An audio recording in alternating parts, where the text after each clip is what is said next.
بسم الله الرحمن الرحيم إن الحمد لله نحمده تعالى ونستعينه ونستغفره ونعوذ بالله من شرور أنفسنا ومن سيئات أعمالنا من يهده الله فلا مضل له ومن يضلل فلا هادي له وأشهد أن لا إله إلا الله وحده لا شريك له وأشهد أن محمدا عبده ورسوله وبعد أيها الإخوة والأخوات السلام عليكم ورحمة الله وبركاته. Jazakum Allah pour votre présence et comme vous le savez donc on est arrivé à notre quatrième calife, donc Ali ibn Abi Talib, radiyallahu anhu. Et comme je l'avais expliqué pour les autres rencontres qu'on a fait, ceci n'est qu'un résumé, puisque comme vous le savez, il y a des biographies entières et à vous, alhamdoulilah, d'aller un petit peu donc bouquiner en ce sens. Donc Ali ibn Abi Talib, radiyallahu anhu, va reprendre le califat donc à peu près vers le 24 du 12, donc l'année 35 de l'Hégire, jusqu'au 17 du 9, l'année 40 de l'Hégire. À peu près, donc 5 ans si on arrondit. Mais on va d'abord commencer donc par, comme d'habitude, sa naissance, sa jeunesse, ses mérites. Donc il est Ali ibn Abi Talib, ibn Abdul Muttalib, ibn Hashim, ibn Abd Manaf, al-Qurashi. Et il est le cousin donc, du prophète, sallallahu alayhi wa sallam, du côté de son père, et l'époux de sa fille, Fatima al-Zahra, radiyallahu anhu jami'an. Il figure parmi aussi la liste des 10 compagnons qui ont donc reçu la parole du prophète sallallahu alayhi wa sallam, qu'ils auront donc le paradis. Cette bonne nouvelle qu'ont reçu donc 10 parmi les compagnons du prophète sallallahu alayhi wa sallam. Il est né donc à la Mecque 10 ans avant le commencement de la mission du prophète sallallahu alayhi wa sallam. Et subhanallah, il y avait une période de pauvreté et comme vous le savez, Abu Talib avait beaucoup d'enfants. Et le prophète sallallahu alayhi wa sallam va remarquer que ça va être difficile pour lui. Et il va demander donc à garder Ali radiallahu anhu chez lui à la maison. Et justement Ali radiallahu anhu, pendant plusieurs années, il va grandir avec le prophète sallallahu alayhi wa sallam. Et il va aussi l'accompagner depuis son enfance et prendre de lui donc d'office ya shabab les bons caractères, la morale, la manière de vivre. Et cette manière de fonctionner qu'il a vu chez le prophète sallallahu alayhi wa sallam, il va la garder durant sa jeunesse et il va aussi la garder durant les 3 califes qui vont se succéder jusqu'à ce qu'il prendra lui-même aussi donc le califat, il le recevra radiyallahu anhu, et puis à ce moment-là il continuera en ce sens jusqu'à donc la fin de sa vie. Il est, comme on le rapporte, un des premiers enfants à s'être converti donc à l'islam. D'après les versions, vous verrez dans les ouvrages, ça part de 8 ans jusqu'à 14 ans, on cite souvent l'âge de 8 ans. Et il cachait donc son appartenance à l'islam, il avait un peu peur, et lorsque Abu Talib va apprendre cela, donc il va lui dire quelle est cette religion à laquelle tu adhères. C'est quoi cette religion? Et il va lui dire, cher père, j'ai foi en Allah et en son prophète, et je crois à tout ce qu'il rapporte et je prie avec lui.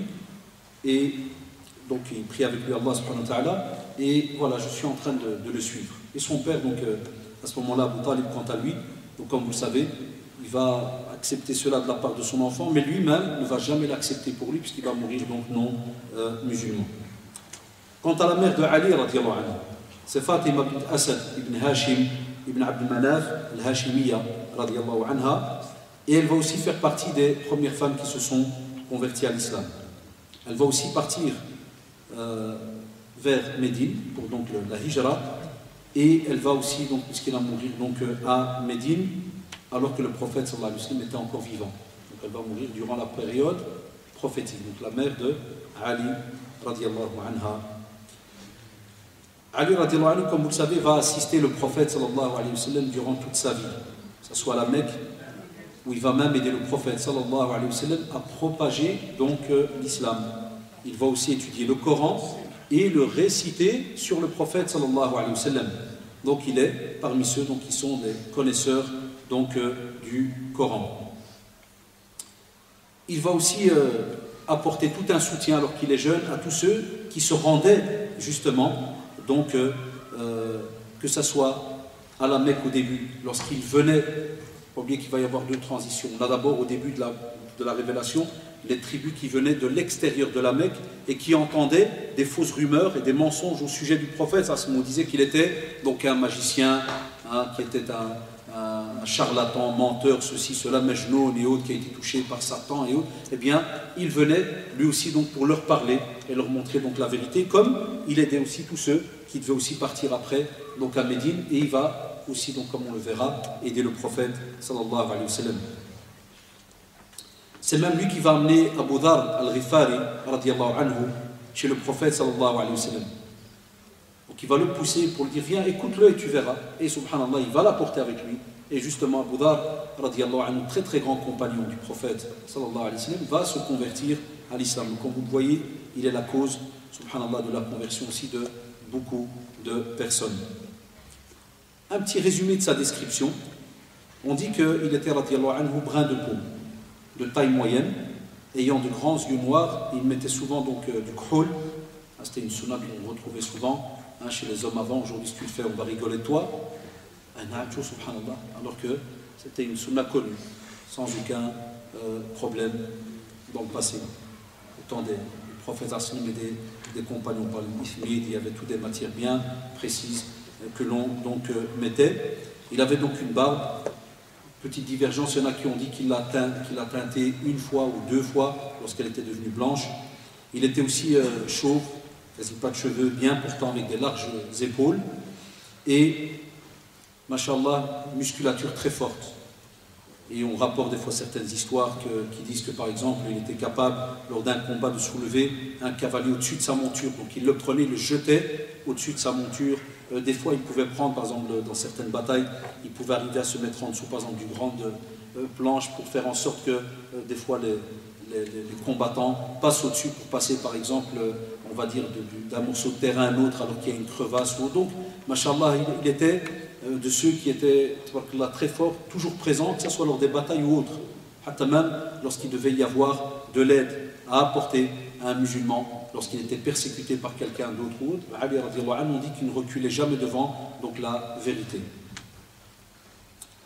Et il avait une démarche assez rapide, c'était pas quelqu'un de très très lent, et il avait un caractère assez plaisant, c'est-à-dire c'était quelqu'un qui, les gens en général aimaient s'asseoir et discuter donc avec lui, il était toujours aimable, et lorsque il fallait être sérieux, eh bien on disait que c'était quelqu'un de très sérieux, spécialement si jamais c'était un moment de guerre par exemple.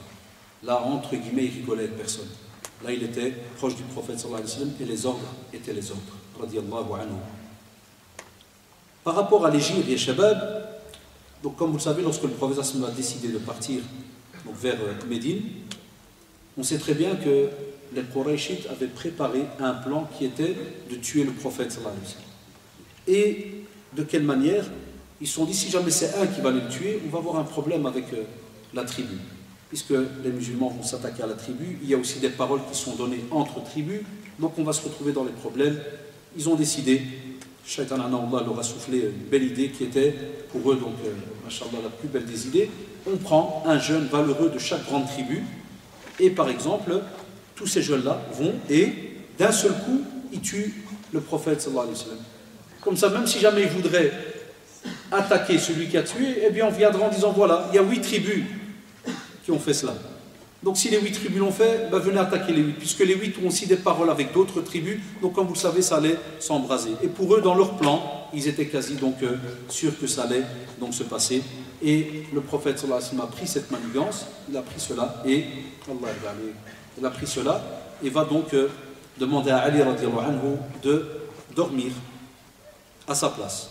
Et lui est sorti, comme vous vous rappelez, lorsqu'on a parlé de l'histoire d'Abu Bakr, il est sorti en pleine journée, donc le prophète avec Abu Bakr vers Médine.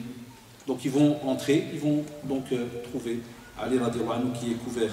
Donc c'est une grande preuve de couvert d'une couverture, et c'est une grande preuve de sacrifice, subhanallah, de présence, de fidélité auprès du prophète sallallahu alayhi wa sallam. Il va rester donc à la Mecque pendant à peu près 3 jours, et pendant ces 3 jours, il va mettre en pratique la parole du prophète qui lui avait demandé. Il lui a dit, va remettre tous les dépôts.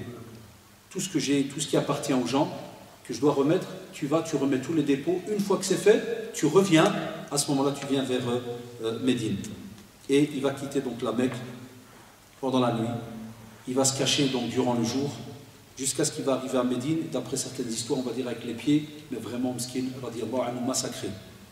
Parce que c'est un long voyage, comme vous le savez. Il aura les pieds crevassés, il va arriver jusqu'à Médine, et il va descendre chez Kelthoum ibn al-Hadm à Quba, à la mosquée, donc là où il y a la mosquée Quba, et c'est là que se trouvait au début donc la demeure du prophète sallallahu alayhi wa sallam.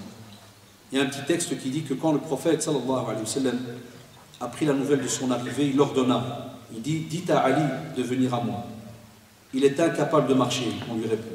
Le prophète sallallahu alayhi wa sallam va se rendre alors auprès de lui, il va donc l'étreindre, le prendre dans ses bras, et il va se mettre à pleurer, sallallahu alayhi wa sallam, de miséricorde pour ses pieds qui s'étaient enflés. Ensuite, il va projeter, sallallahu alayhi wa sallam, de la salive dans ses mains, et il va les passer sur les pieds de Ali radiallahu anhu, et depuis cet instant, Ali radiallahu anhu n'en souffrit plus jusqu'au moment où il va se faire où il va se faire assassiner, radiallahu anhu, comme on le verra dans son histoire.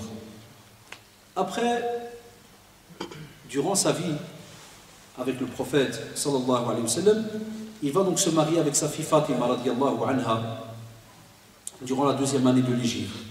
Et on va lui offrir donc une robe de velours, une outre et un coussin rempli en cuir, rempli de fibres de palme. Donc ça, c'était pour vous montrer un petit peu qu'est-ce que les gens avant recevaient comme cadeau lorsqu'il y avait un mariage. Donc vraiment ce qu'il y a de plus simple, subhanallah, pour donc commencer sa vie de couple, alors qu'aujourd'hui, vous avez remarqué, s'il n'y a pas 36 000 choses, on entend que soi-disant, il n'y a pas moyen de commencer ou de s'installer. Et c'est pour ça que des fois, on se demande à quoi nous sert toute cette biographie. Si c'est pour tout simplement les lire et dire « Oh, mashallah, c'est beau », c'est un gros problème. Mais en vérité, ces biographies sont là pour nous réveiller et nous montrer que si ces gens sont arrivés à une certaine manière d'adorer Allah, s'ils sont arrivés à l'apogée, ils avaient une autre relation avec la vie ici-bas, donc ça fonctionnait d'une autre manière. Il va donc avoir les enfants les plus connus, il y en aura d'autres, mais les plus connus, Hassan et Al-Hussein, et très aimé par le prophète sallallahu alayhi wa sallam. Il va avoir une très très belle relation vis-à-vis de ce couple. Il sera toujours un peu leur conseiller. Il sera souvent celui qui va venir rendre visite à Fatima radiallahu anha. Quand elle vient aussi, c'est lui qui va se lever sallallahu alayhi wa sallam et aller vers elle. Regardez quel signe de respect du père vis-à-vis de sa fille. Et il lui embrasse le front. Donc il les aimait beaucoup et venait les conseiller à chaque fois. Et ils vont mener tous les deux, Ali radiallahu anhu et son épouse Fatima radiallahu anha, jusqu'à sa mort, une vie, alhamdulillah, d'ascétisme, de renoncement et pleine d'adoration, patience, éducation de leurs enfants. Alhamdulillah, de ce côté-là, tous les historiens sont unanimes qu'il a laissé, mashallah, que du bien par rapport donc à sa progéniture. Il va aussi participer à la bataille de Badr, donc il était en compagnie du prophète sallallahu alayhi wa sallam lors de la bataille de Badr. C'est lui qui va, vous rappeler, vous voyez des fois entre guillemets, dans des imitations de films qui reprennent un peu des biographies, il va livrer un duel contre le Walid ibn Utba, donc qui va tuer. Aussi, il va participer à la bataille de Uhud, celle de Khandaq, celle du fossé. Et il va aussi donc affronter Amr ibn Abdi Woud. C'était quelqu'un qui, en ce temps-là, on disait qu'il valait la valeur de 1000 cavaliers. Souvent, les Arabes, ils avaient comme ça des petits calculs en disant un tel, il vaut style 200 lions, celui-là, il vaut une armée, celui-là, il vaut Kada, celui-là, c'est un lion même. Moi, tout ça, c'était pour, premièrement, faire peur à la partie adverse, et deuxièmement, il y avait des réalités.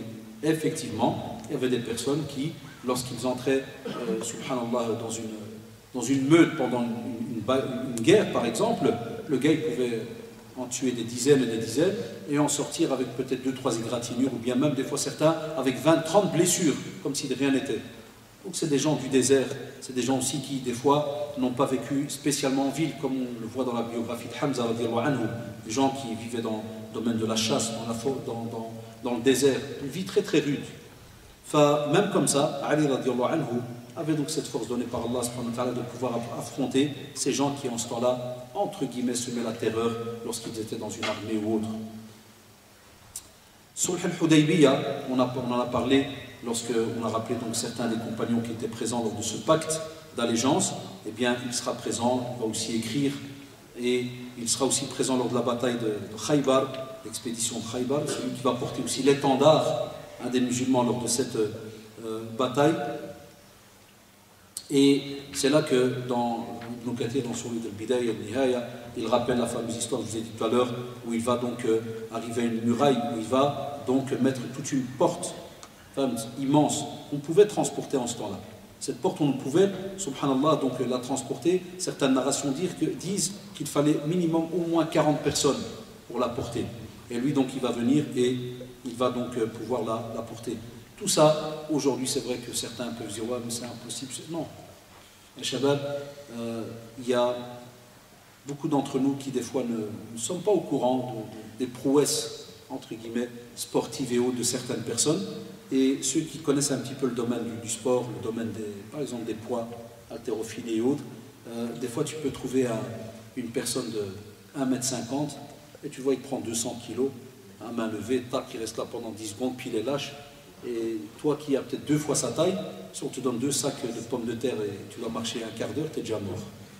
Allah subhanahu wa ta'ala a donné des fois une force à l'un qui ne donne pas à l'autre. À un point, on te dit ne sous-estime jamais l'un par rapport à l'autre. Et donc, ne pensez pas que parce qu'on parle de compagnons, on a affaire à des gens peut-être maigrichons, c'est le désert, il fait chaud, ils n'ont rien. Abadan, ils avaient une force qui leur était donnée de la part d'Allah subhanahu wa ta'ala, qui pouvait des fois, wallahi, ne rien ressembler en rien par rapport à la personne quand tu le vois. Comme aujourd'hui, des fois, entre guillemets, certains, ils rabaissent quelqu'un parce qu'il est tout maigre, petite taille, alors qu'il se peut que c'est un ninja, le gars, il s'attache au plafond, c'est même pas... Il faut, je sais pas combien, pour que tu l'attrapes seulement. Et ceux qui ont fait les arts martiaux et autres, ils ont déjà vu ça de leurs propres yeux. Il ne faut jamais sous-estimer comme ça quelqu'un et le rabaisser. Aussi, il a pris part à la bataille de Tabouk. Afwan, il n'a pas pris part, excusez-moi, il n'a pas pris part à la bataille de Tabouk, parce que comme vous savez, le prophète sallallahu alayhi wa sallam l'avait donc laissé derrière lui pour donc veiller sur sa famille. Donc il va, c'est une des batailles où il ne va pas donc participer. Et il va aussi venir, à cause de cela, il va venir se plaindre chez le prophète sallallahu alayhi wa sallam pour dire, ya Rasulallah, il y a des hypocrites, il y a certaines personnes donc, qui disent que voilà, j'ai pas été parce qu'il y a la peur, il y a ceci, il y a cela. Il dit, ya Rasulallah, il faut qu'il y ait quelque chose. Et le prophète lui dit, ne te satisfait-il pas d'être par rapport à moi comme était Haroun par rapport à Moussa, si ce n'est qu'il n'y a aucun prophète après moi. Comme pour lui dire, laisse-les parler. Tu es pour moi comme était Haroun, le frère de Moussa alayhi salam. Donc il lui fait comprendre que tu es quelqu'un de tellement important à mes yeux que laisse les autres donc parler. Et le prophète sallallahu alayhi wa sallam va faire en sorte qu'il va l'envoyer. Je vous ai dit qu'il était aimé par beaucoup de personnes. Il va envoyer Ali radiallahu anhu, par exemple, du côté du Yémen, parce qu'un exemple, durant une période, le prophète avait envoyé Khalid ibn Walid chez les tribus du Yémen. Et pendant plus de 6 mois, personne ne va répondre à l'appel que faisait Khalid ibn Walid radiallahu anhu. Et le prophète va envoyer Ali radiallahu anhu pour leur parler et leur remettre la lettre du prophète sallallahu alayhi wa sallam, et toute la tribu de Hamadan va se convertir. Donc tu vas trouver, subhanallah, des fois, comme ça, chez les compagnons, où l'un va faire un pas, ça va peut-être rien donner, on va envoyer un autre, ça va donner. Eh bien, Ali radiallahu anhu était aussi employé et envoyé souvent par le prophète sallallahu alayhi wa sallam, lorsque des fois certaines situations, on n'arrivait pas donc à, entre guillemets, les arranger ou autres. Il avait une confiance en lui, sallallahu alayhi wa sallam, très très grande, alors qu'il était des fois plus jeune que certains compagnons. Il va assister à la bataille de Hunayn et à la prise de la Mecque.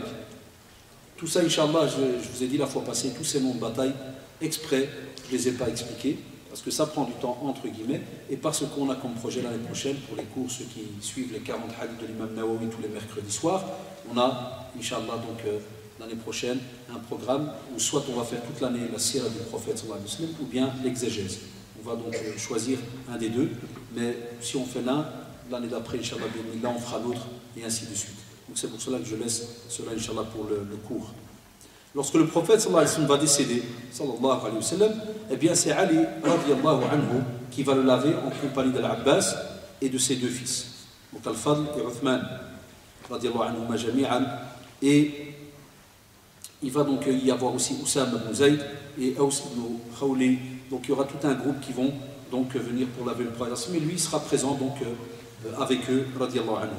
Ils vont aussi se charger donc de l'enterrement du prophète sallallahu alayhi wa sallam, jusqu'à ce que, rappelez-vous, donc le califat d'Abu Bakr radiallahu anhu va venir, et c'est là que je vous ai dit la fois passée, et je le rappelle encore une fois, on n'entre pas dans ce qu'on appelle certaines discussions très bizarres chez certains, pour venir casser, entre guillemets, Ali radiallahu anhu, et dire que voilà, il n'a pas accepté le califat d'Abu Bakr radiallahu anhu, il n'a pas ceci, il est venu en retard, et chacun va commencer à ouvrir. On a expliqué la fois passée le respect immense que l'on doit à tous nos compagnons, tous nos compagnons, sans exception à Shabab. Donc il n'y a personne qui peut entrer dans ces petits détails. C'était des êtres humains, ils avaient des fois des petites raisons, des retards à cause de ceci ou cela, et comme on le voit des fois même dans certaines versions, il était occupé avec la mort, le décès du prophète sallallahu alayhi wa sallam. Les compagnons, ils ont fait leur ijtihad, leur effort d'interprétation en se disant d'après la situation qu'il y avait que, et vous le savez, les hypocrites voulaient profiter de la mort du prophète sallallahu alayhi wa sallam, les Qurayshites, certains qui n'étaient de nouveau toujours pas entrés dans l'islam. C'est comme ça qu'il faut voir un petit peu la situation. Comment est-ce qu'elle se passe à ce moment-là? Certains se disent Alhamdulillah, voilà, impeccable, le prophète est mort, maintenant on peut les attaquer, profitons. Et c'est ce qui va passer avec chaque calife. À chaque fois, on va essayer de trouver des failles pour pouvoir donc s'attaquer à eux. Mais il va donc venir et faire donc l'allégeance à Abu Bakr, radiallahu anhu, le lundi même, dans la Saqifa des Bani Sa'id, qu'on avait donc expliqué au temps de Abu Bakr, radiallahu anhu. Et Ali radiallahu anhu va donc faire en sorte de se présenter dans la mosquée et il va, mashallah, donc faire cet acte d'allégeance et il va continuer et même montrer aux autres compagnons qu'il est et restera un ami et un compagnon avec Abu Bakr radiallahu anhu. Et il priait toujours donc derrière lui. Et sa relation, alhamdulillah, elle était amicale. Il était là aussi comme conseiller. Lorsqu'on avait besoin de lui, eh bien, il était toujours présent avec le calife. Et il était donc quelqu'un qui, subhanallah, avait tout le temps, c'est-à-dire qu'il avait toujours à l'esprit le bien-être de la communauté, des compagnons, et donc jamais, jamais, Ali radiallahu anhu a délaissé aucun donc des califes. Un point où des fois on rapporte dans une narration Mohamed al-Baqir que Abu Bakr radiallahu anhu avait été pris de douleur à la hanche. Et subhanallah, Ali radiallahu anhu, il vient et il commence avec du feu à chauffer sa main et à lui cautériser donc l'endroit où il avait mal. Donc, tous ces textes, comme d'habitude, les Shabab, ils sont chez nous, chez les gens de la Sunna. Et ce n'est pas des inventions ou bien des mensonges ou bien pour faire beau. Mais wallahi, c'était comme ça, c'était la réalité, c'était comment vivaient les compagnons entre eux, donc après la mort du prophète sallallahu alayhi wa sallam.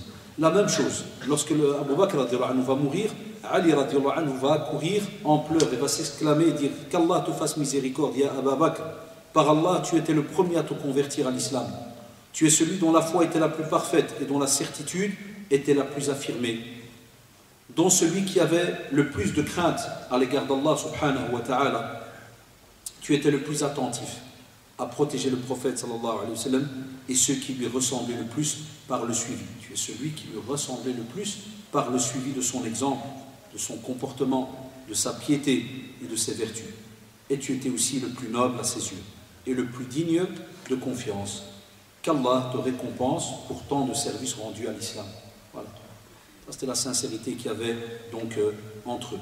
Puis va arriver donc la vie durant le califat de Omar, aussi en résumé, donc il avait une relation qui était liée à donc, cette relation avec Omar radiallahu anhu, comme celle, comme disent les historiens, wallah, est similaire à celle qu'il y avait avec Abu Bakr radiallahu anhu. Confiance, respect, entraide. Et aux yeux de Omar radiallahu anhu, il a toujours considéré Ali radiallahu anhu comme un grand conseiller, spécialement aussi dans le domaine de la jurisprudence, dans certains jugements, certains avis. Omar radiallahu anhu prenait en compte, et spécialement lorsqu'il y avait des ambiguïtés, c'est-à-dire qu'il avait des doutes dans certaines situations, il appelait Ali radiallahu anhu pour lui demander un avis. Et à chaque fois, Omar, il disait radiallahu anhu, si ce n'était Ali radiallahu anhu, Omar aurait péri. Subhanallah, c'est des belles phrases pour dire que combien de fois Ali radiallahu anhu parlait d'Allah subhanahu wa ta'ala a sauvé Omar radiallahu anhu des fois de certaines situations parce qu'il avait un avis qui était toujours très respecté. Un point où il y avait un proverbe très célèbre dans l'histoire de la littérature arabe où on disait que une affaire de taille et Abu Hassan, c'est le surnom qu'on donnait donc à Ali radiallahu anhu, disait, et Abu Hassan n'est pas là pour s'en occuper. C'est pour dire qu'il vous manque la personne la plus importante pour vous occuper de ce problème qui vient donc d'arriver. Aussi Nafi' a dit, radiallahu anhu, il dit, je suis un jour entré dans l'entrepôt des aumônes en compagnie de Omar ibn Khattab et de Ali ibn Abi Talib, radiallahu anhu, jami'an. Et il dit, Uthman à ce moment-là, radiallahu anhu, s'est assis dans l'ombre pour écrire. Et Ali s'est mis debout à côté de lui pour lui dicter ce que Omar disait. Omar, quant à lui, il se tenait debout en plein soleil, durant donc une journée où il faisait très très chaud. Et il avait sur lui deux grandes capes vraiment noires et très lourdes. Et donc il les avait portées sur lui. Et il faisait donc le décompte des chameaux qui avaient été donnés en aumône. Regardez les trois compagnons, mashallah, qui sont là ensemble. Souvent, on retrouve cette situation quand ils étaient encore vivants, spécialement Omar et Uthman, parce qu'Abou Bakr était déjà décédé, ils se retrouvaient ensemble. Et donc, ils sont là et ils les aident. Pourquoi? Ils sont en train de compter donc les chameaux qui ont été donnés en aumône. Et ils écrivaient, donc il écrivait, donc les couleurs, les âges. Et puis Ali va dire à Uthman, dans le livre d'Allah, il y a ce verset: ô mon père, engage-le à ton service moyennant salaire, car le meilleur à engager, c'est celui qui est fort et digne de confiance. Moussa alayhi salam. Puis il indiqua Omar du doigt et dit: voilà le fort et digne de confiance. C'est pour dire que, subhanallah, donc Ali anhu et les compagnons avaient ce système-là entre eux. Ça, on a perdu ça aujourd'hui entre frères, entre sœurs. Toujours, mashallah, faire l'éloge de l'autre, mais pas attendre que l'autre fasse une erreur pour le casser. Wallah, si vous me suivez bien, donc ils sont là, il n'y a pas besoin de le dire entre guillemets. Quelqu'un aurait pu dire c'était une rencontre normale, ils sont là, ils travaillent pour Allah et son prophète, ils mettent en pratique. Voilà, il y a la zakat qui est donnée, il y a des aumônes qui sont données, on retranscrit, puis au revoir, on termine son travail, chacun rentre chez soi. Là, ils sont là, ils écrivent, mais ils savent qu'il y a différents compagnons, chacun a un statut. Et regardez quel beau jeu entre eux, chacun va faire l'éloge de l'autre. Donc ça c'est, subhanallah, parmi les petites leçons qu'on est censé d'aller comprendre lorsque on fait les biographies comme ça des compagnons et du prophète, c'est ces petites leçons-là que l'on doit prendre. C'est que quand on est des fois entre amis, il est important des fois de montrer le bien qu'il y a chez l'autre personne, des fois de le faire passer avant toi pour une situation, même si wallah, des fois il peut arriver que toi, tu connaisses entre guillemets peut-être mieux que lui ou autre, mais tu peux, subhanallah, pour un avis qu'il a donné, dire mashallah, ton avis là que tu viens de donner, il est vraiment bien, je te remercie, Kada. Ou bien vous êtes à deux, troisième personne qui demande de l'aide ou ceci ou cela, et tu dis tiens, mashallah, mon frère, il est beaucoup plus intelligent et approprié par rapport à ce domaine-là, pour ce conseil, et mashallah, un tas de choses qu'il y a moyen donc de faire. Aussi, rappelez-vous au temps de Omar, lorsqu'il devait se rendre à Jérusalem, vous vous rappelez, on l'a rappelé dans la biographie de Omar, c'était lors de la 16e année de l'Hégire. Eh bien, Omar va nommer Ali pour le remplacer à la tête de l'État. Donc, il va déjà, mashallah, avoir une habitude par rapport à la fonction, d'être donc responsable à la tête de l'État et va remplir donc les devoirs du califat. Et Ali va donner aussi sa fille Kulthum, la fille de Fatima, en mariage à Omar, ce qui prouve, subhanallah, toute l'estime qu'il avait et tout ce lien de parenté et d'amitié qui les liait. Et ça, je vous rappelle encore une centième fois. Pour ceux qui ont encore un doute et qui des fois s'attaquent aux compagnons, aux familles du prophète, imaginez-vous, est-ce qu'Allah subhanahu wa ta'ala laisserait autant d'hypocrites ou de, comme disent certains entre guillemets, de mécréants autour du prophète et avec lesquels il tisserait des liens de famille, avec lesquels il y aurait même des enfants, de l'intimité? Hasha lillah. Hasha lillah, c'est quelque chose wallah, qui ne peut pas rentrer dans la tête de quelqu'un de sensé. Hatta on dit même, on raconte, donc continue dans tout ce qui est par exemple les enfants de Ali radiallahu anhu, il va même appeler un deuxième de ses fils Abu Bakr et un troisième Uthman. Allahu Akbar. Il va leur donner comme nom Abu Bakr et Uthman.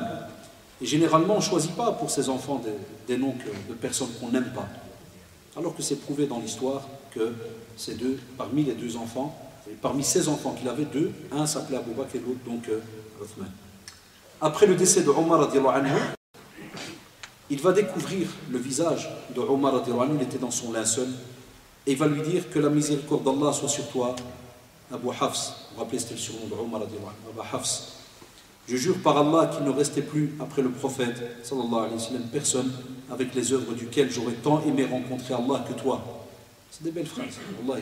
Et il va aussi déclarer que la mort de Omar est une brèche qui ne sera impossible à colmater jusqu'au jour de la résurrection. On retrouve dans le Musnad d'Imam Ahmed. Et effectivement, on va le voir, après l'assassinat de Omar, comme vous le savez, il y a une chaîne qui va se mettre en marche de problèmes, de polémiques et d'actes très très graves qui vont toucher donc les musulmans et l'État musulman. Après, on va arriver au califat de Uthman. Il continue. Wallah, il va, subhanallah, la vie de Ali radiallahu anhu, quand on lit comme ça plusieurs ouvrages dans sa biographie, c'était une vie, subhanallah, qui était très stable, toujours présent, la même chose, le conseil. Il fait l'allégeance à Uthman radiallahu anhu, on avait expliqué la fois passée comment cela s'était fait, et la relation, donc, elle était pareille que les deux califes donc, précédents.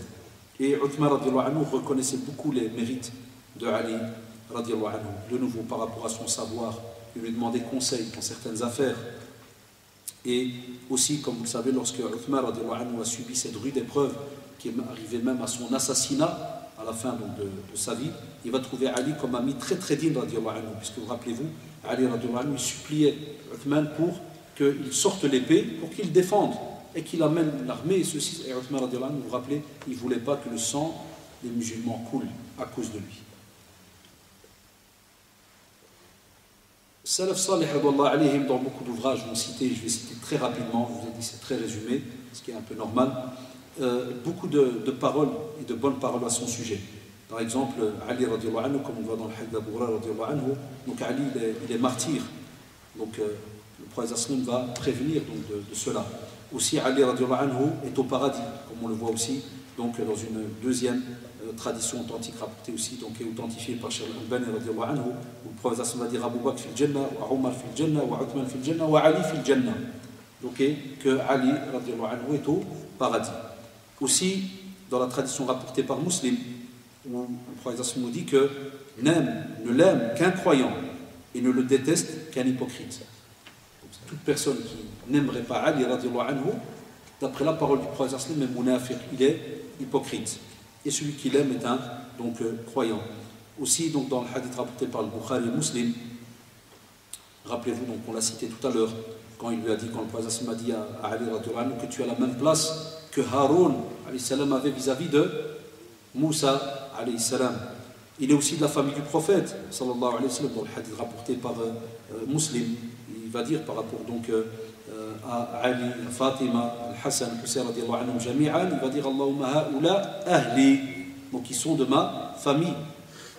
Ali aussi aime Allah et son prophète, et Allah subhanahu wa ta'ala et son prophète Mohammed sallallahu alayhi wa sallam aime Ali, comme on le voit aussi dans la tradition rapportée par Al-Bukhari et Muslim. Il est aussi parmi les justes dans le domaine des jugements, et on le voit donc rapporté donc chez Ahmed al-Nasa'i fil Khasa'is, où Ali donc, va être considéré parmi les grands juges. Il va dire donc Ali va dire que le prophète m'a envoyé au Yémen et il va lui dire Ya Rasulallah, tu m'envoies chez une communauté, chez un peuple qui sont plus âgés que moi. Moi je vais faire pour juger entre eux. Et il va lui dire pars, parce qu'Allah subhanahu wa ta'ala va raffermir ta langue. Et subhanallah, il va lui rajouter وَيَهْدِ قَلْبَكِ, il va faire en sorte que ton cœur soit guidé. Et donc Ali radiallahu anhu il part. Aussi, le prophète va dire dans la tradition rapportée par Al-Bukhari que Ali est de moi et je suis de lui. Anta minni wa ana mink. Et ça, mashallah, ce sont des éloges immenses qu'a fait le prophète sallallahu alayhi wa sallam vis-à-vis donc d'un compagnon. Aussi, on parle de Ali radiallahu anhu et la responsabilité, c'est-à-dire la peur qu'il avait vis-à-vis de la responsabilité. On raconte que, vous savez ce qu'il faisait? Bayt al-Mal, c'est l'endroit où on déposait donc la zaka, les aumônes. Il entrait, il le nettoyait. Écoutez bien, il entrait dans la pièce, il nettoyait la pièce et il priait 2 rak'at dans la pièce. Et il disait qu'Allah soit témoin que je n'ai jamais bloqué cette demeure, cette pièce qui prend et qui reçoit donc l'argent des musulmans et qui le redonne aux musulmans. Il dit à Allah, sois témoin, j'ai jamais bloqué cette pièce.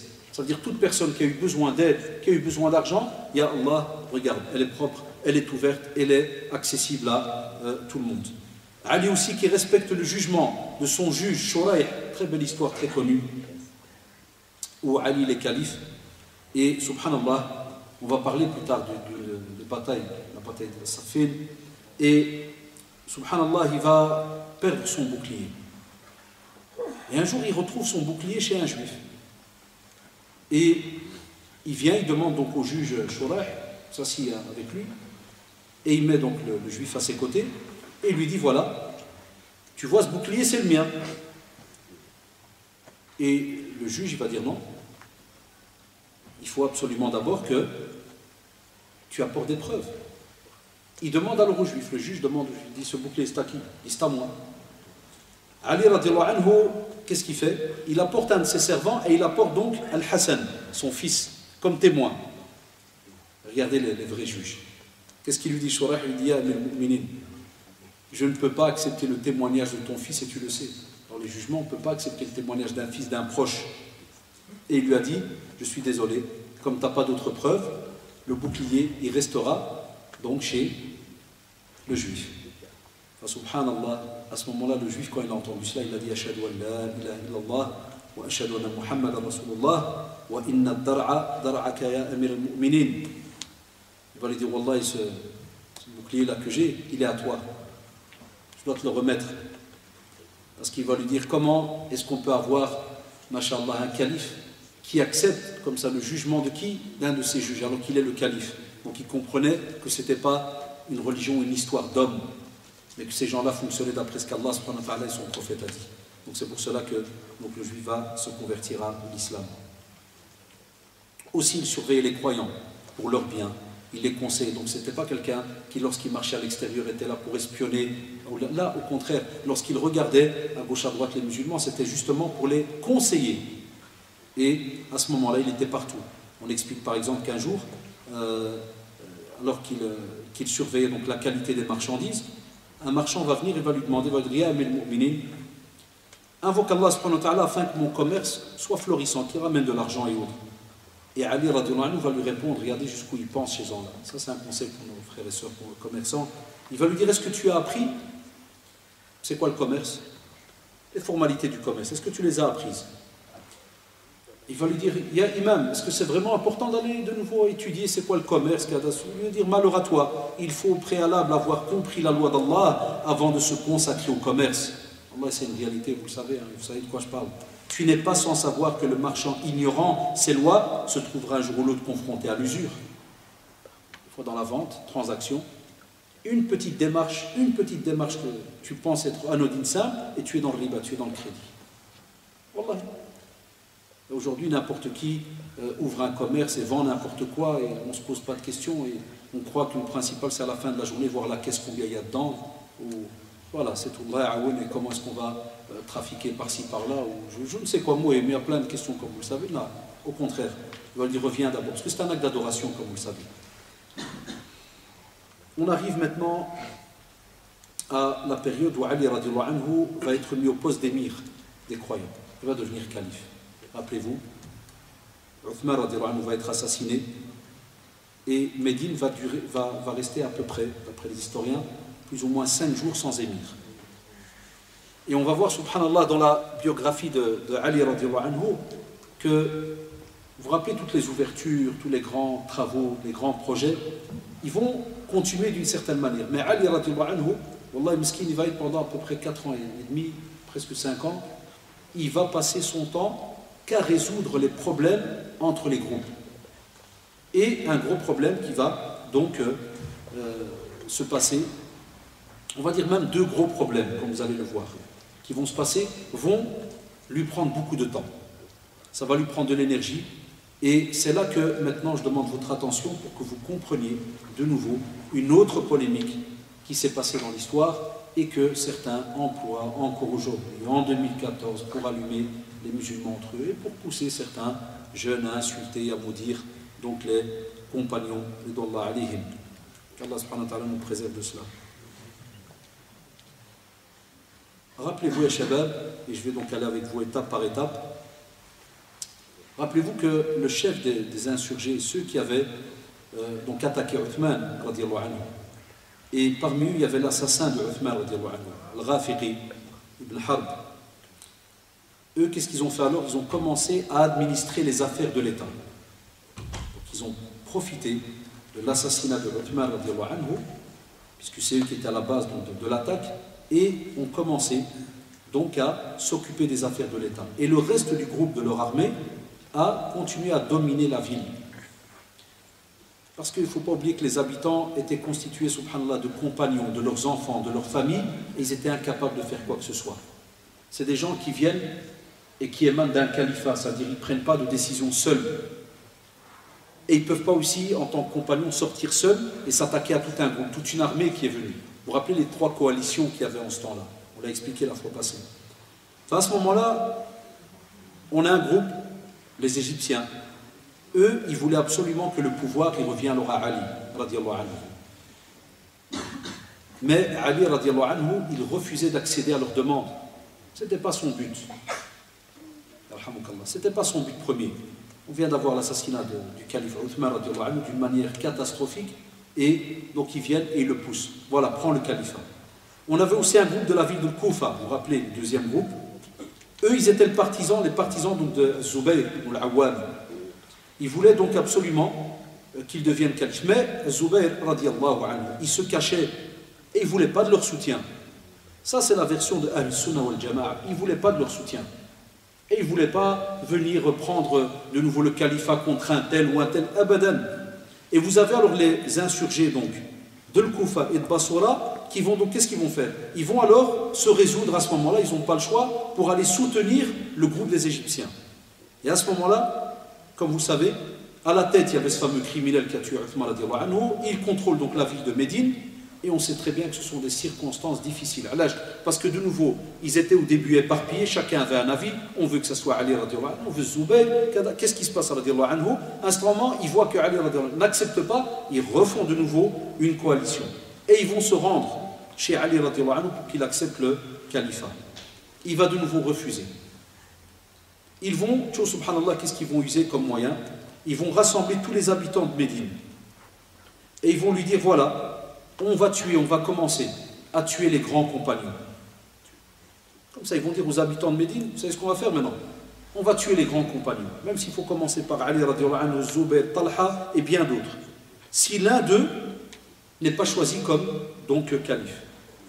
Voilà, c'est comme si pour leur dire, voilà, dites-leur, soit ils choisissent d'être calife, un d'eux, soit on va vous tuer.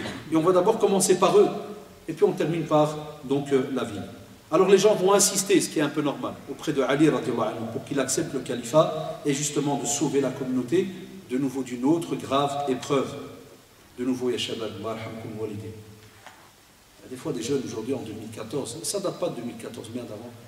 On est assis comme ça tranquille, vous avez remarqué maintenant par exemple il fait chaud à l'aise, ou bien on est à la maison, écran plat, les repas ils sont déjà programmés, Inch'Allah, Masha'Allah, tout est tranquille. Bidnillah, si tout va bien, tu sais déjà ce que tu vas mettre demain, c'est encore vivant. Les armoires sont pleines, les frigos sont pleins. Et de nouveau, tu as le type qui va te dire, ouais, mais purée, Zubayr, il aurait dû sortir. Hein. De quoi tu parles? De qui tu parles? Ouais, mais il aurait dû Kada, ouais, mais tu vois le genre. Non. S'il fallait fermer les yeux et imaginer la Mecque, imaginer Médine, peut-être, Wallah ya shabab, sans exagérer, peut-être à 10%, ceux qui ont été ici à l'Umrah ou à l'Hajj pourraient imaginer à 10%, et encore c'est très moderne, tu ne peux pas imaginer la scène. C'est pour ça qu'on dit qu'il faut des fois se fermer les yeux et se dire, tiens, on vient d'avoir tout un massacre, pendant plusieurs jours, vous avez remarqué, il est bloqué à la maison, pas de nourriture, pas de boisson, ceci, cela, on le massacre. Les insurgés qui viennent de partout, et après on vient, on vous dit, oui, pourquoi ci, pourquoi ça, kada et tout. Donc il faut comprendre que, subhanallah, ce sont des personnes qui, comme on dit, dans les 24 heures se sont retrouvées, wallahi, dans des situations catastrophiques. Et rappelez-vous, qu'est-ce qu'on a dit? Ça a commencé chez quel calife? Omar, qui va être assassiné le premier. C'est vrai ou pas? Et nous, on n'imagine pas des situations pareilles. Hatta Wallah, dans certains États, et vous le savez, même nous, quand on n'entend rien que dans le quartier, un tel a été tué, massacré, on est comment dans la semaine dans le quartier? Sarah, on n'est pas bien. Tout le monde se regarde, tout le monde... T'es pas bien. Ici, on ne parle pas d'un tel, on ne parle pas de simples personnes. On est en train de parler des grands compagnons qui ont vécu la révélation avec le prophète, sallallahu alayhi wa sallam. Ils sont arrivés à l'apogée. Et tu as des personnes qui viennent et qui commencent à les tuer l'un derrière l'autre. Ali radiallahu anhu, qu'est-ce qu'il va faire alors à ce moment-là? Il va accepter donc la fonction. Et pour laquelle il n'éprouvait, les gens de la sunna. Toutes les tendances sont d'accord à dire qu'il n'a jamais demandé le califat. Même si certains vous disent, ils lui ont volé, Wallah, mais ils demandaient, chez nous les gens de la Sunna, ils ne demandaient pas donc le califat, comme ils ne demandaient jamais les biens d'ici-bas. Il va donc recevoir l'allégeance des Médinois, l'an 35, ainsi que les grands compagnons qui étaient encore vivants. Et pour suivre donc l'ordre chronologique, on rapporte dans les biographies que le jour suivant, c'est-à-dire le vendredi, il va grimper sur les marches du minbar, il va recevoir donc l'allégeance de ceux qui ne l'avaient pas encore donné, et donc il va faire un rappel très important, comme on l'a fait pour les autres califes. Son rappel, en résumé en français, ça donne: certes Allah, subhanahu wa ta'ala, a fait descendre donc un livre, guide, dans lequel il a clairement précisé le bien et le mal. Regardez donc les califes tout le temps, ils ramènent tout à Allah, subhanahu wa ta'ala. C'est comme ça qu'un dirigeant doit être. Même si Wallah, il prend un nouveau poste, que ce soit par exemple comme nous ici à la mosquée, dans une association, Wallah, une équipe, j'invente par exemple même de foot. Et non, parce que toutes nos actions sont vouées à Allah subhanahu wa ta'ala. Le sport est aussi une ibada, c'est vrai ou pas, Shabab? On ne retrouve plus tout ça, nous. Dès que quelqu'un reçoit la responsabilité d'un groupe, est-ce qu'il y a une prise de parole où la personne donc va remercier Allah subhanahu wa ta'ala, faire les louanges à Allah subhanahu wa ta'ala et rappeler à ceux qui sont avec lui, on doit fonctionner dans le bien. Si jamais je suis dans le haram, vous ne m'écoutez pas. Vous vous rappelez tous les autres discours qu'on a déjà cités les fois passées. Et il va leur dire, prenez donc le bien et délaissez le mal. Subhanallah. La même chose que les autres compagnons. Allah a certes affirmé le caractère sacré de certaines choses méconnues et a accordé la primauté au statut sacré du musulman sur toutes les autres choses sacrées. Il fait un petit rappel par rapport à la mort de Omar et de Uthman. Et il a intensifié par le culte exclusif donc, et monothéiste les droits des musulmans. Le musulman est celui dont les autres musulmans sont à l'abri de la langue et de la main, si ce n'est par voie de droit. Lui, il a une khutbah bien spéciale, il a un sermon bien spécial parce qu'il a vécu deux grandes épreuves catastrophiques pour les musulmans. Il est illicite pour le musulman de porter atteinte à un musulman, excepté par ce qui revêt un caractère obligatoire. Hâtez-vous de régler la situation de la population en général et des particuliers. Sachez que les gens se tiennent face à vous et que derrière vous, c'est l'heure qui vous rattrape. Allégez-vous et vous parviendrez à destination. Les gens ne sont voués à rejoindre que l'au-delà. Craignez donc Allah en ses serviteurs et en son pays, car vous êtes aussi responsables du territoire et des bestiaux. De plus, obéissez à Allah et ne transgressez pas ses interdits. Si vous voyez le bien, saisissez-vous-en, et si vous voyez le mal, délaissez-le. Et rappelez-vous, quand vous étiez peu nombreux, c'est sur l'Anfal, opprimés sur terre, craignant de vous faire enlever par des gens, il vous donna asile, vous renforça de son secours et vous attribua de bonnes choses afin que vous soyez reconnaissants. Il termine son sermon, l'allégeance est faite comme vous le savez. Quelques jours plus tard, Ali radiallahu anhu, pendant qu'il est dans sa mission de calife, il va prendre une décision. Et comme vous le savez, donc, les problèmes vont de nouveau s'accentuer. C'est quoi sa décision? C'est que tous les gouverneurs que Uthman radiallahu anhu avait mis en place, Ali radiallahu anhu va les destituer, il va leur enlever leur pouvoir. Parce que rappelez-vous que les insurgés, parmi les excuses qu'ils avaient et les plaintes qu'ils avaient, ils disaient que Uthman radiallahu anhu a favorisé ceux de sa famille, Bani Umayya et autres. Donc Ali radiallahu anhu, il va faire ce bel ijtihad. Et là maintenant vous comprenez, ceux qui me suivent, qu'est-ce qui va se passer après? Vous allez comprendre pourquoi on donne ce détail-là. Parce que Ali radiallahu anhu, en tant qu'être humain, il va faire un effort. Réflexion. Il va se dire, Hadou soi-disant, ils disent que toute cette ruine qu'il y a, c'est parce que Uthman radiallahu anhu a été peut-être un peu trop gentil avec certains proches à lui et il leur a donné donc des places dans différents territoires. Eh bien, pas de problème, c'est ça que vous dites. Alhamdulillah, je vais vous prouver que ces gens-là, il n'y a pas de problème, je suis le calife, donc je retire tous ceux qui ont reçu un poste dans n'importe quelle contrée. Et tout cela, qu'est-ce qu'il fait donc, comme vous l'avez remarqué? Il veut apaiser tous les problèmes qu'il y avait entre les musulmans. Et vous savez très bien, ya Shabab, ça c'est une règle chez nous aussi en islam. Quand un calife, un amir décide qu'un tel doit quitter sa place, on est obligé d'écouter l'amir. Ta'at l'amir chez nous, l'obéissance à l'émir, c'est important. Normalement, ya Shabab, quand on a un groupe, si jamais l'émir, il vient et te dit, excuse-moi, cher frère, à partir de demain, ta fonction s'arrête, où sont les vrais musulmans? Normalement, tu arrêtes. Ou c'est l'inverse. On va lui dire, ta fonction, elle arrête. Tu m'arrêtes, je t'arrête. Tu m'embêtes, je te fais sauter. C'est ce qui arrive dans plein de groupes. Et entre guillemets, vous le savez même, des fois, les jeunes ne sont pas dupes, on entend ça, des fois même, entre frères d'association, association de jeunes, parce qu'avant on rigolait des parents dans les mosquées, maintenant les jeunes ils font la même chose, dès qu'il y a une association, on sait très bien, elle tient même pas quelques semaines, quelques mois, ou de nouveau des prises de pouvoir, des ceci, des cela, on ne change pas une équipe qui gagne, vous le savez. On continue des fois à refaire des choses alors que subhanallah, la sunna elle est claire. L'amir, tant qu'il est juste, s'il te dit je préfère pour toi que tu n'aies pas cela, le prophète l'a fait avec des compagnons. Il ne prend pas cette responsabilité. Ou il retire la responsabilité, on l'accepte. Omar a retiré certaines responsabilités. Rappelez avec l'histoire de Khalid ibn Walid, et ainsi de suite. C'était quelque chose, c'était un respect, sans aucun problème. Alors la plupart des nouveaux gouverneurs vont alors à ce moment-là prendre l'allégeance qui va leur être donnée. Et ils vont aussi recevoir l'allégeance de leurs citoyens. Et on va avoir donc un compagnon, donc Sahl Hunayf. Lui va être nommé, et vous allez comprendre pourquoi les problèmes vont encore aller plus loin. Lui va être nommé gouverneur du Sham. Et vous savez qui était donc Sham à ce moment-là? C'était Muawiyah, radiallahu anhu. Et donc, il ne va pas arriver au Sham, c'est le côté de la Syrie actuelle, hein, toute la région de la Syrie, Jordanie, Palestine. Et il va être arrêté près de Tabouk par des cavaliers de Muawiyah, radiallahu anhu. Et ils vont lui dire que l'allégeance, la bay'a, elle n'a pas été faite à Ali radiallahu anhu.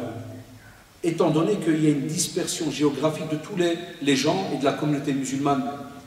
Parce que nous on sait que dans la sunna, la bay'a elle se fait voilà, là où il y a le calife. Et après les gouverneurs, ils partent, ils préviennent les musulmans. Et les musulmans sont censés suivre alors ce choix. Donc là, écoutez-moi bien les jeunes, c'est là qu'un ijtihad, un effort, une réflexion va commencer à naître en partant des cavaliers donc d'office de Muawiyah radiallahu anhu et de Muawiyah lui-même radiallahu anhu qui va dire voilà, nous c'est comme si entre guillemets nous on n'est pas au courant, on n'a pas fait cette allégeance, donc à ce moment-là on ne peut pas parler d'un califat effectif qui est présent et qui est accepté par tout le monde, comme s'il lui dit il faut qu'il y ait d'autres conditions qui soient réunies pour qu'on t'accepte comme donc calife, et spécialement toi d'office t'es pas gouverneur. Parce que si on n'a pas fait l'allégeance au calife, ben même le choix du calife vis-à-vis d'un gouverneur, ben c'est un choix qui est caduc, on ne l'accepte pas.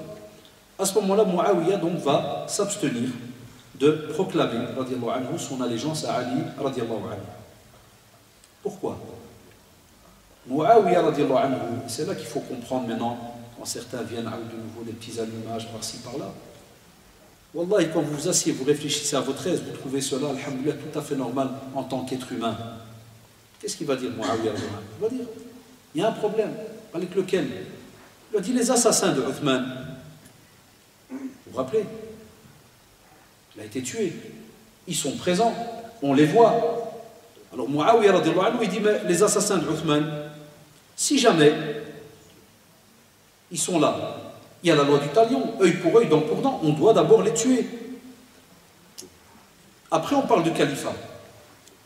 On doit d'abord tuer et demander le dam de Uthman comme d'autres personnes, hein, d'autres proches du prophète, on va le voir, et compagnons, donc vont demander donc la même chose. Ce qui était tout à fait normal, on va dire, lorsque tu, comme nous et certains d'entre vous qui, machallah, aussi lisent beaucoup la biographie, quand tu lis la biographie, tu vis dedans, tu te dis c'est tout à fait, entre guillemets, normal que quelqu'un, alhamdoulilah, que nous on considère dans la sunna sincère, va te dire mais oh là où est-ce qu'on va, attention, il y a la mort de Kada. Là où ça devient grave, c'est que si quelqu'un oserait, et il y en a qui vont le faire, d'accuser Ali radiallahu anhu qu'il n'en a rien à faire que les assassins sont encore là, donc à l'aise, on prend le califat et on commence comme si de rien n'était. Hasha lillah, même Ali radiallahu anhu, wallah, il avait tout un effort d'interprétation et de jugement par rapport à comment s'occuper de ceux qui ont tué donc Uthman radiallahu anhu, et on va le voir.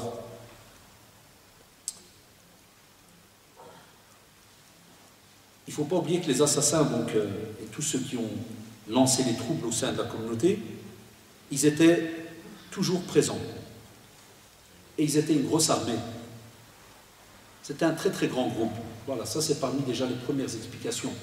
Donc Ali radiallahu anhu, s'il n'a pas demandé, parce qu'on a aussi des fois chez certains, de la sunna, qui sont aussi entre guillemets des purs et durs et qui vont tomber aujourd'hui même. Hein. Il y en a dans la Sunna Wallah al-Adim qui tombent même dans ce qu'on appelle le petit, il commence à gratter le chapitre de Ali radiallahu anhu. Astaghfirullah, c'est des gens, Wallah, il n'y a pas de terme, hein, où il te dit non, Ali radiallahu anhu n'aurait pas dû, il aurait directement dû les tuer, Kada, cela. Qui es-tu? Baba, qui es-tu? D'où tu viens? Sauf si tu es un compagnon du prophète qui a vécu plus de 1400 ans. Je crois que tu serais connu. Ah, tu serais connu. Sinon, tu es qui? Il y en a même dans la sunna qui essayent d'aller toucher. Donc, non, abadan. Ali radiallahu anhu, à ce moment-là, qu'est-ce qu'il fait? Il dit et il rappelle qu'il est impossible, subhanallah, de faire quoi que ce soit pour l'instant vis-à-vis donc des assassins. Et une fois que l'affaire, comme vous le savez, de l'allégeance, elle avait été faite, Ali radiallahu anhu, pour lui, c'était un point important. Pourquoi? Parce qu'il sait très bien qu'il faut d'abord réunir les musulmans. Ya Shabab, c'est le but du prophète lorsqu'il laisse un calife. Je crois que vous l'aurez compris, c'est logique. Le but de laisser un calife, c'est quoi? C'est d'abord de réunir les musulmans. Et Ali radiallahu anhu, son intention, c'était quoi? Comme il y a des insurgés, comme il y a des fauteurs de troubles, des assassins, il y a Ruina donc à Médine et aux alentours. On va d'abord réunir les musulmans sur un calife qui, pour l'instant, ces gens-là sont d'accord dessus. Là, il faut comprendre pourquoi le Muawiyah radiallahu anhu se dit mais c'est pas possible.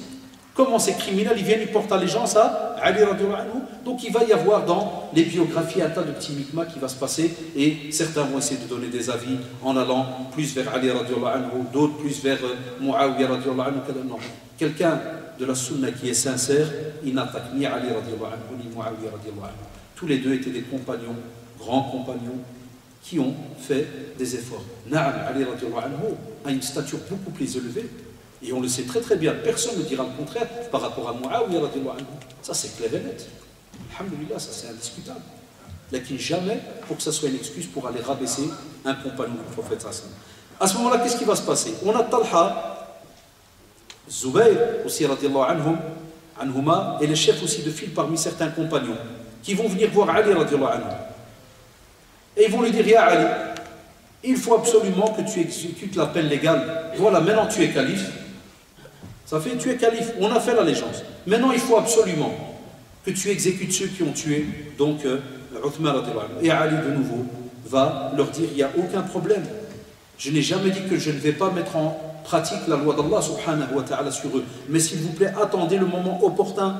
Attendez le moment le plus opportun, c'est-à-dire le moment où vraiment, maintenant, on peut le faire. Mais si on va le faire maintenant, à l'heure où vous me parlez maintenant, il va y avoir un massacre. Et Ali radiallahu anhu va s'exprimer une fois de nouveau par rapport à cette loi du talion et il va leur faire comprendre que comment voulez-vous que je puisse faire quelque chose si on a une armée, écoutez-moi bien, ils étaient le groupe des insurgés, plus de 10 000 hommes. Parce qu'ils sont venus, comme on dit chez nous en Schleit, sont rentrés dans la ville. Vous savez, quand un groupe de musulmans qui vient, toi tu n'imagines pas qu'est-ce qu'il y a derrière la tête. Mais donc il leur fait comprendre, il dit regardez quelle armée, c'est immense, comment est-ce que je peux à ce moment-là faire quoi que ce soit? Parce que vous savez ce qu'ils ont fait les insurgés? Vous savez ce qu'ils ont fait? Quand Ali radiallahu anhu est venu et leur a demandé, vous devez me donner l'assassin de Uthman radiallahu anhu, un tel on l'a cité. Vous savez ce qu'ils ont fait les insurgés? Ils ont levé leurs épées, ils leur ont dit, nous tous on a tué Uthman radiallahu anhu. Comme pour lui dire attaque-nous tous. Donc il y a un contexte, subhanallah comment ils ont joué la chose. Ils ont levé les lances, Ya Ali, on a tous tué Uthman. Yallah, attaque-nous tous. À ce moment-là, donc, Ali radiallahu anhu, il expliquait, il disait à la plupart de ceux qui venaient lui demander l'application de la loi du talion, il dit, je n'ignore point ce que vous dites, mais comment puis-je agir envers un groupe de gens qui ont une emprise sur nous, alors que nous n'avons aucune emprise sur eux? Et il dira, radiallahu anhu, voilà que même vos esclaves se sont révoltés avec eux, que les Bédouins ont rejoint leur rang et qu'ils sont parmi vous, et qu'ils ont parmi vous coupables de vous infliger le traitement qu'ils veulent. Ils sont parmi vous. Et ils sont capables, excusez-moi, ils sont donc capables de mettre en pratique n'importe quel jugement sur vous. Ils peuvent vous torturer, vous faire ceci et cela. Me voyez-vous donc en mesure d'agir de quelque manière que ce soit pour répondre à votre demande? Comme pour leur dire, s'il vous plaît, réfléchissez un peu. Si je vais les attaquer, ils sont parmi nous. Et il leur rappelle même, faites attention, parce qu'il est au courant de certaines choses, que même certains de vos esclaves, et même les Bédouins qui sont autour de la ville, ils sont avec eux. Comme s'il veut leur dire, alors, dites alhamdulillah que je vous explique tout ça, parce que sinon, vous allez être massacrés l'un derrière l'autre. Après, qu'est-ce qui va se passer? Talha et Zubayr et une minorité de compagnons, eux, ils ont gardé donc l'avis de se lancer à la poursuite des coupables. Vous savez, c'est aussi des proches de Uthman et ils se rappellent du massacre, comment cela s'est fait, donc ils se sont dit, il n'y a pas, nous on va donc aller donc, vers eux. Et Ali radiallahu anhu donc, va recevoir leur proposition et ils vont lui dire, Ya Ali, si tu veux, si tu veux, on est à ton service. Et si tu veux, on fait venir des troupes de Basora.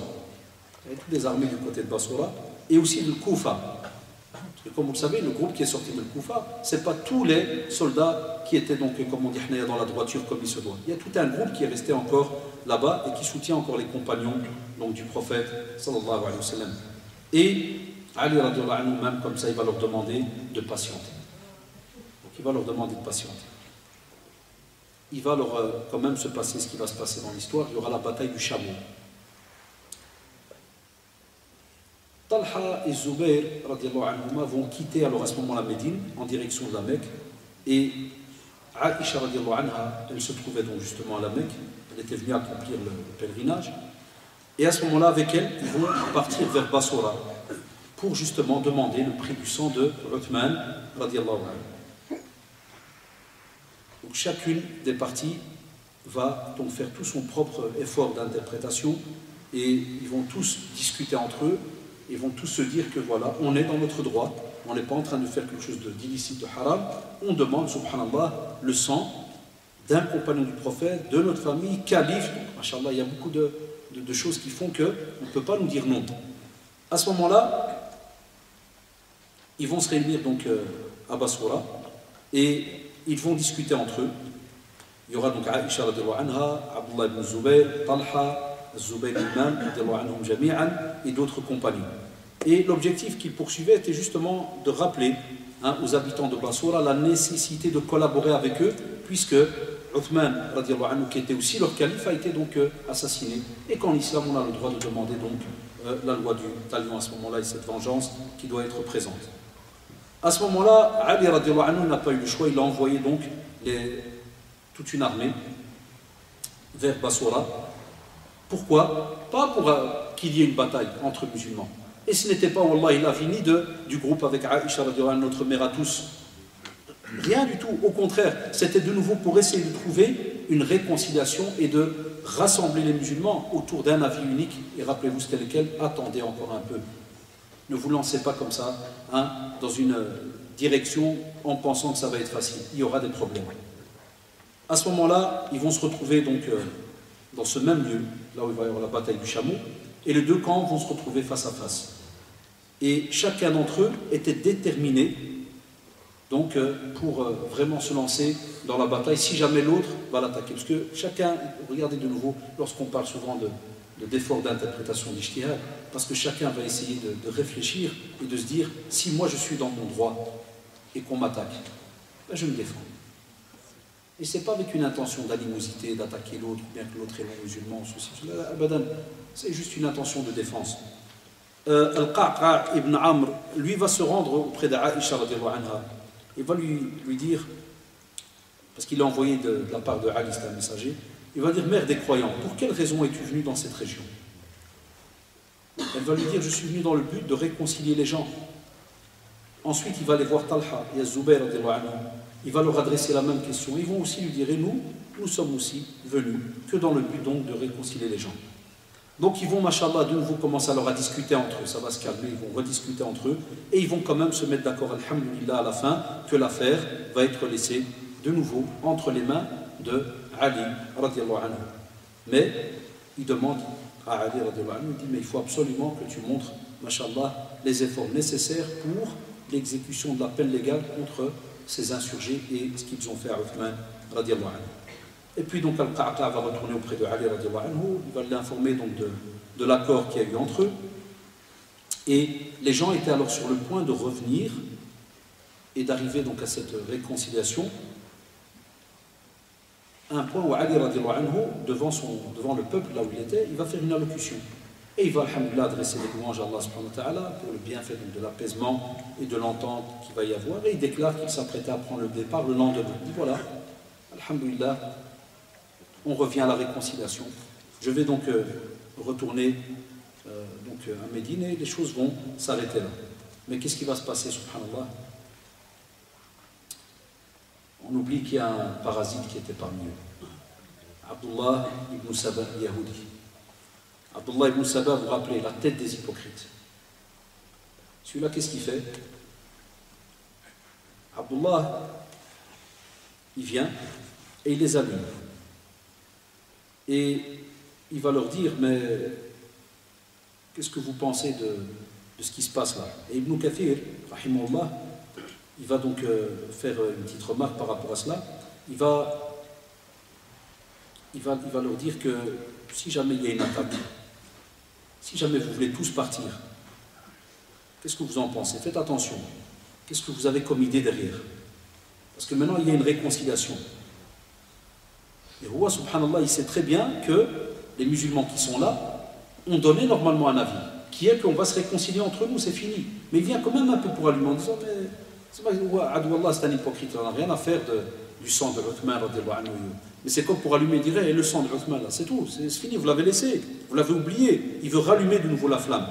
Ils vont donc de nouveau se concerter entre eux au sujet donc des dangers qu'il va y avoir, et à l'unanimité donc des compagnons, ils vont donc remarquer que tout ce qu'il était en train de raconter là, voilà, c'était que des paroles en l'air et qu'il n'y a pas besoin de le suivre.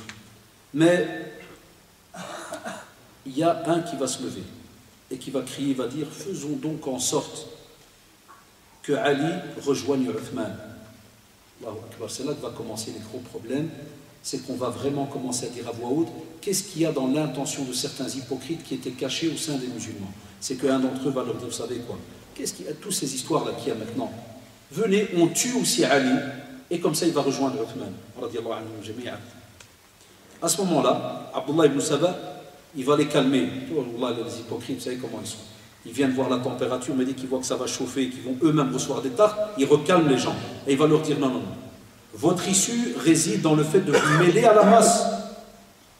Soyez intelligents. Il leur dit, ne venez pas comme ça crier que vous voulez tuer ou faire là, mais il leur dit, quand les gens se rassembleront, suscitez entre eux la guerre et les affrontements, et ne leur laissez pas l'occasion de s'unir. Ceux qui vous entoureront prendront part au combat afin de se protéger. Allahu Akbar. Donc il va leur faire comprendre qu'il faut attaquer de l'intérieur. Il faut semer la zizanie de l'intérieur de la communauté musulmane. Subhanallah, l'histoire se répète, hein, vous avez remarqué.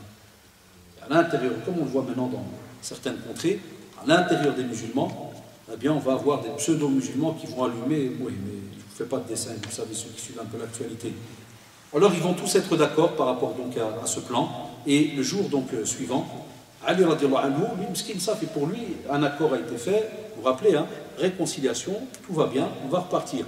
Qu'est-ce qui se passe? Au moment où il prend la route, Talha et Zubayr vont partir aussi sur cette trace, ils vont le suivre. Pour eux, c'est fini. L'accord de paix, donc, il a été confirmé, mais quant à Abdullah ibn Saba et ses amis à lui, qu'est-ce qu'il fait? Ils vont se mettre d'accord pour provoquer la guerre entre les gens. Mais ils vont dire, on doit absolument travailler en ce sens avant que le jour se lève. Donc on a encore cette soirée pour allumer les musulmans. Et ils étaient à peu près, donc ce groupe-là était à peu près un groupe de 2000 personnes. Le groupe des hypocrites a plus de 2000 personnes. Et à ce moment-là, subhanallah, ils vont donc se lever bien avant le lever du soleil. Et chaque groupe va se rendre chez ses proches, certains proches de leur famille. Et qu'est-ce qu'ils vont faire? Ils vont entrer et attaquer avec les épées. C'est un drôle de jeu. C'est-à-dire, toi qui es de la famille, tu vois quelqu'un arriver, tu ne bouges pas bien, c'est de la famille. Mais au moment où ils viennent, ils sortent les épées. Et à ce moment-là, subhanallah, les gens vont se précipiter alors pour protéger leur tribu et ils vont sursauter de leur sommeil, les autres. Parce qu'au moment où les autres se réveillent, pour eux, Ali radiallahu anhu, vous vous rappelez, il a donné sa parole. Talha, Zubayr radiallahu anhu, ils ont donné leur parole, ils sont partis, c'est vrai ou pas? Réconciliation. Et les gens, ils disent comment ça? Ils disent réconciliation, ils nous attaquent en pleine nuit. Donc, vous avez compris, qu'est-ce qu'ils font? Ils vont crier, vont dire, les gens de Koufa ont frappé à nos portes de nuit et nous ont attaqués traîtreusement. Alors qu'on sait très bien qu'il y avait eu un pacte Mais c'est les hypocrites qui sont venus donc allumer cela. Et eux, ils pensaient, subhanallah, qu'il s'agissait d'une stratégie élaborée par Ali radiallahu anhu. Parce qu'ils disent, ça c'est ses amis, ils étaient là hier. Et ils ont donné la parole. Comme par hasard, lui il parle, lui nous attaque la nuit. Donc ça c'est Ali radiallahu anhu qui a préparé cela. Et l'affaire va arriver à Ali radiallahu anhu qui va dire, qu'arrive-t-il, qu'est-ce qui se passe? Et on va lui dire, ceux qui l'entouraient, donc vont lui dire, les habitants de Basra nous ont attaqués très traîtreusement, donc la nuit. Tout va se mélanger, subhanallah. Un groupe de Koufa qui a attaqué, un groupe de Basra, et donc, comme vous le savez, à ce moment-là, l'idée qu'avait donc Moussaba va se mettre en marche. Et chaque groupe va alors se précipiter pour prendre les armes, sans savoir, subhanallah, la réalité de la situation. C'est impossible. À ce moment-là, c'est impossible. Tout a commencé. Et il va y avoir alors cette guerre. Il va y avoir donc cette guerre entre les musulmans, mélangés avec des hypocrites aussi. On parle de plus de 20 000 hommes qui entouraient Ali radiallahu anhu. Et Aïcha radiallahu anha est appuyée de 30 000 combattants. Et les compagnons d'Ibn Saouda, eux, ils n'arrêtaient pas de tuer. Ils continuaient donc leur... Parce que les gens, ils ne savaient même pas à qui ils ont affaire. Des fois, ils rencontrent un, ils croient que c'est là, boum, ils le tuent. À ce moment-là, Ali radiallahu anhu va envoyer donc un messager qui ne va pas arrêter de crier « Cessez le combat, arrêtez le combat ». Mais personne n'écoutait. Parce que dans la tête des gens, pour eux, il y a une traîtrise venant de Ali radiallahu anhu et des autres groupes. Et à ce moment-là, de temps en temps, les historiens rapportent qu'il arrivait que, subhanallah, certains compagnons, ils se retrouvaient face à des compagnons à eux. Et ils se rappelaient la période où ils étaient ensemble avec le prophète, sallallahu alayhi wa sallam. Ils disaient, mais c'est pas possible, qu'est-ce que tu fais là? Tac, il reprenait son épée, il ne touchait pas. C'est là que, même chez certains, le doute commence à se mettre en place en disant, mais c'est vous qui avez attaqué? Non, c'est vous qui avez attaqué.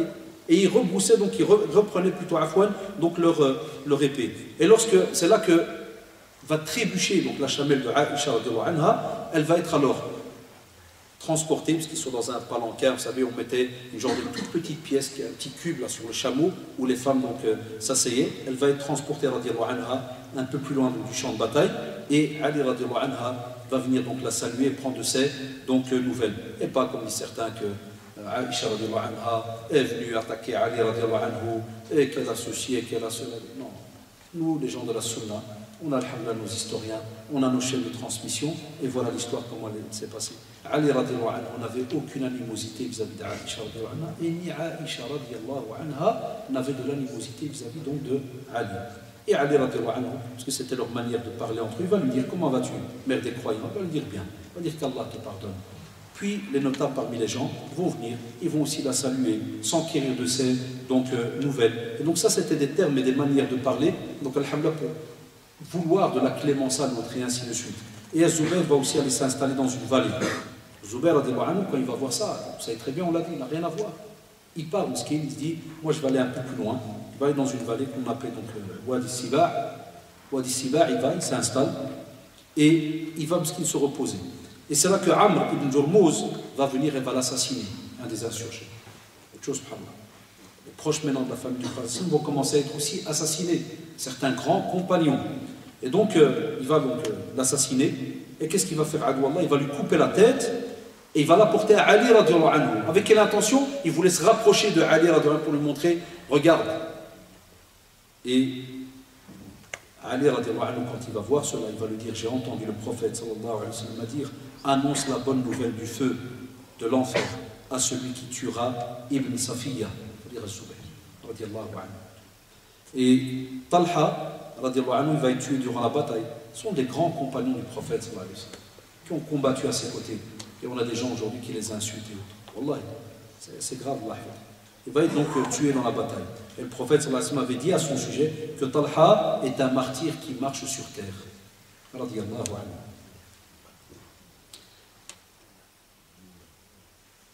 Les historiens de la Sunna vous disent que voilà, ce sont des gens qui sont sortis de la ville avec une bonne intention. Le sang de Uthman, radiallahu anhu, mise en pratique du Coran et de la Sunna, en cas d'assassinat ou du talion. Un groupe qui veut la réconciliation, on discute, on repart. Ce sont des gens qui vivaient en leur temps et qui avaient leurs propres problèmes. Et puis un groupe d'hypocrites et d'insurgés qui viennent et qui allument les musulmans de l'intérieur. Voilà le résumé de l'histoire, entre guillemets, de la bataille donc, du Cham. À ce moment-là, Ali radiallahu anhu il va venir chez Aïcha radiallahu anha, il va s'assurer qu'elle est bien, qu'elle n'avait que quelques petites égratignures. Il va donc lui préparer toutes les provisions pour le voyage, pour le retour. Il va lui donner de l'argent, équipement. Il va même envoyer avec elle son frère, Mohammed ibn Abi Bakr, le frère d'Aïcha radiallahu anha. Et il va mettre tout un groupe d'hommes pour sa surveillance. Il va même mettre 40 femmes parmi les femmes les plus honorables, mashallah, qui étaient reconnues de Bassora, qui vont donc accompagner Aïcha radiallahu anha donc, chez elle. Même comme ça, Ali radiallahu anhu va venir, va se poster devant les gens. Il va leur dire, mes enfants, que nul d'entre vous n'en veuille à son prochain. Je jure par Allah que ce qui s'est passé entre moi et Ali, c'est-à-dire Aïcha radiallahu anha, elle est là avec Ali radiallahu anhu, ils sont devant les gens. Et ils montrent, ça c'est les hadiths, les traditions chez les gens de la Sunna. Ceux qui les rejettent, alhamdulillah, ça regarde chacun. Mais notre fierté à nous, voilà, on a des textes, il y a eu des discussions entre eux. Et donc, elle va rappeler. Et elle va dire, voilà mes enfants, parce qu'elle est la mère des croyants, c'est pour ça qu'elle les appelle en ce sens. Elle leur dit, voilà, que nul d'entre vous n'en veuille à son prochain. Je jure par Allah que ce qui s'est passé entre moi et Ali n'est autre que ce qui se produit entre la femme et les proches de son mari. Et il est certes, malgré mes reproches à son encontre, parmi les meilleurs. Vous voyez ce genre de phrase, certains utilisent ça. Ouais, mais c'est qu'une femme, qu'est-ce qu'elle dit à Ali? Premièrement, elle est la mère des croyants, qu'on veuille ou qu'on ne veuille pas. Elle est notre mère à tous. Et une mère a tout à fait le droit de faire un reproche à celui qu'elle considère comme son fils. Subhanallah. Ah là, quand il y a de la logique, on l'accepte. Si c'était ton fils, oui, tu me dirais c'est normal que je lui fais des reproches. Mais dès que c'est Aïcha vis-à-vis d'Ali, tu dis non, comme ce qu'elle a été lui parler, il est le calife. Là, même s'il est calife, il reste comme son fils. Il n'a pas le droit de se marier avec elle, c'est à vie. Et les reproches, pourquoi? Parce que, de nouveau, vous avez compris, des fois en français, parce que beaucoup de jeunes lisent ça sur Internet, en français, dans différents... Les reproches. Ah, t'as vu, les reproches. C'est normal. Un reproche, c'est quoi? Quand on connaît l'histoire, on sait c'est quoi le poids du mot. C'est plus pour dire à on aurait absolument voulu que ceux, parce que la preuve, et on a la preuve là, regarde ce qu'ils ont fait aux musulmans. Ce n'est que la continuité de ce qu'ils ont fait à Uthman, radiallahu anhu. Donc on aurait aimé que, subhanallah, ces gens-là soient capturés. Et à l'écoute de ces propos, donc Ali radiallahu anhu va dire, elle a dit vrai, je le jure par Allah, il ne s'est produit entre moi et elle que cela. Elle est certes l'épouse de votre prophète dans ce bas monde et dans l'au-delà. On veut que le veut, pas le choix. Et à ce moment-là, Ali radiallahu anhu va faire donc ses adieux à Aïcha radiallahu anha. Elle va retourner à Médine, à la Mecque, donc elle va d'abord, excusez-moi, elle va d'abord aller à la Mecque, où elle va rester là jusqu'à la période du pèlerinage. Après, elle va aller donc à Médine, où elle va donc y rester jusqu'à sa mort en l'an 85 de l'Égypte. Radiyallahu anha, notre mère à tous. Après cela, il va y avoir, donc, et on arrive vers la conclusion, vers la fin, la bataille de Siffin. Après la bataille donc, du chameau, Ali radiallahu anhu va nommer Abdullah ibn Abbas, gouverneur de Basra. Et pas oublier que les gens de Basra avaient fait allégeance donc, à Ali radiallahu anhu, et il va aussi se rendre à Al-Koufa et va rendre ce qu'on appelle Al-Koufa la première capitale des musulmans, après donc la ville de Médine. Donc il va installer le califat donc à Al-Koufa. Et on a déjà mentionné, comme vous savez, que Muawiyah radiallahu anhu n'avait toujours pas proclamé son allégeance à Ali, puisque radiallahu anhu, comme vous le savez tous les deux, il avait lui donc ses conditions. Il voulait absolument d'abord le sang de Uthman, et puis après on discute pourquoi on enlève les gouverneurs, ceci, cela.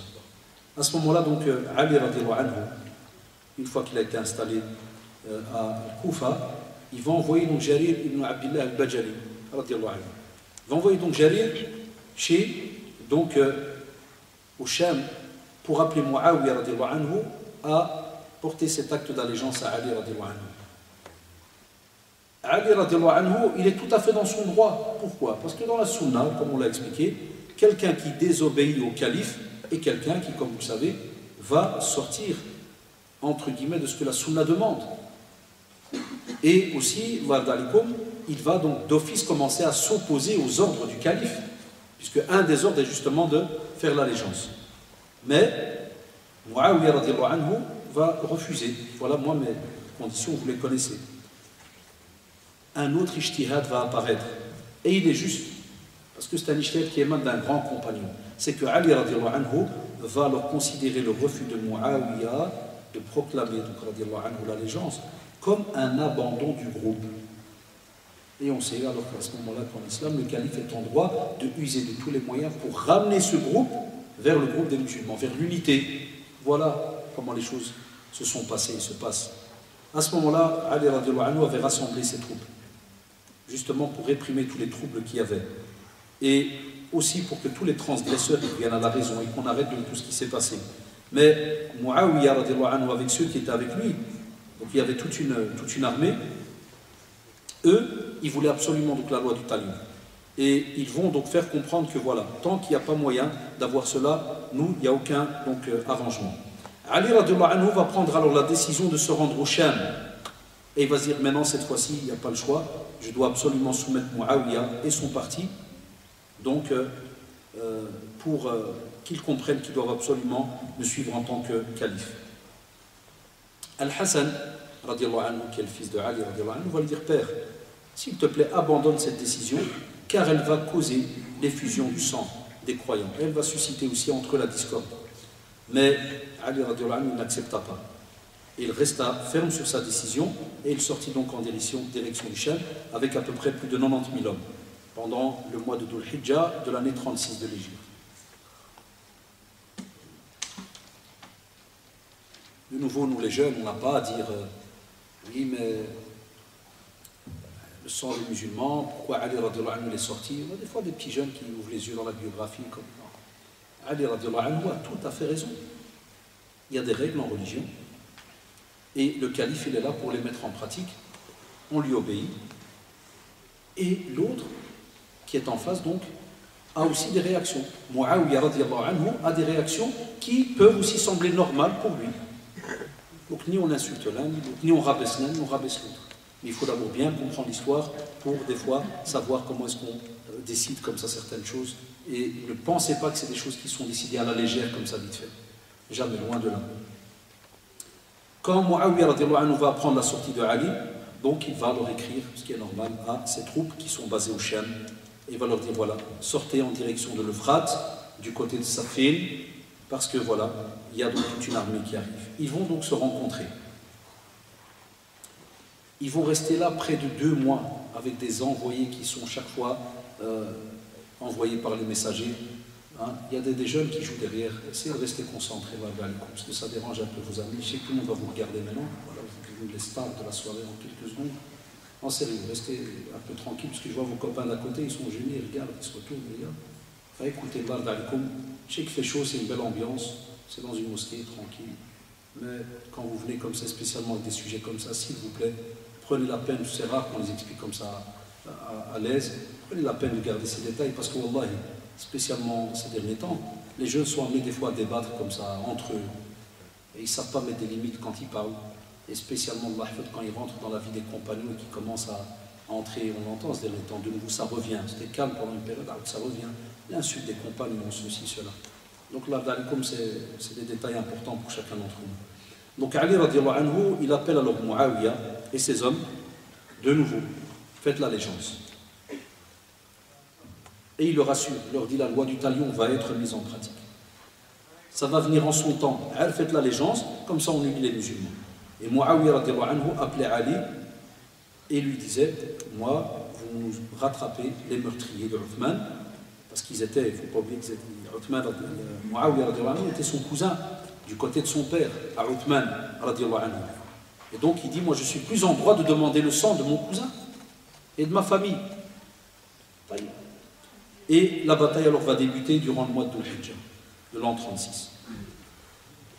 À ce moment-là, les Shabab, donc ce sont plus des va-et-vient très ponctuels, il y a même des disputes par rapport à l'eau, ceci, cela. Amma, c'est au mois de Safar, quelques mois plus tard de l'an 37, que les combats vont vraiment donc s'engager.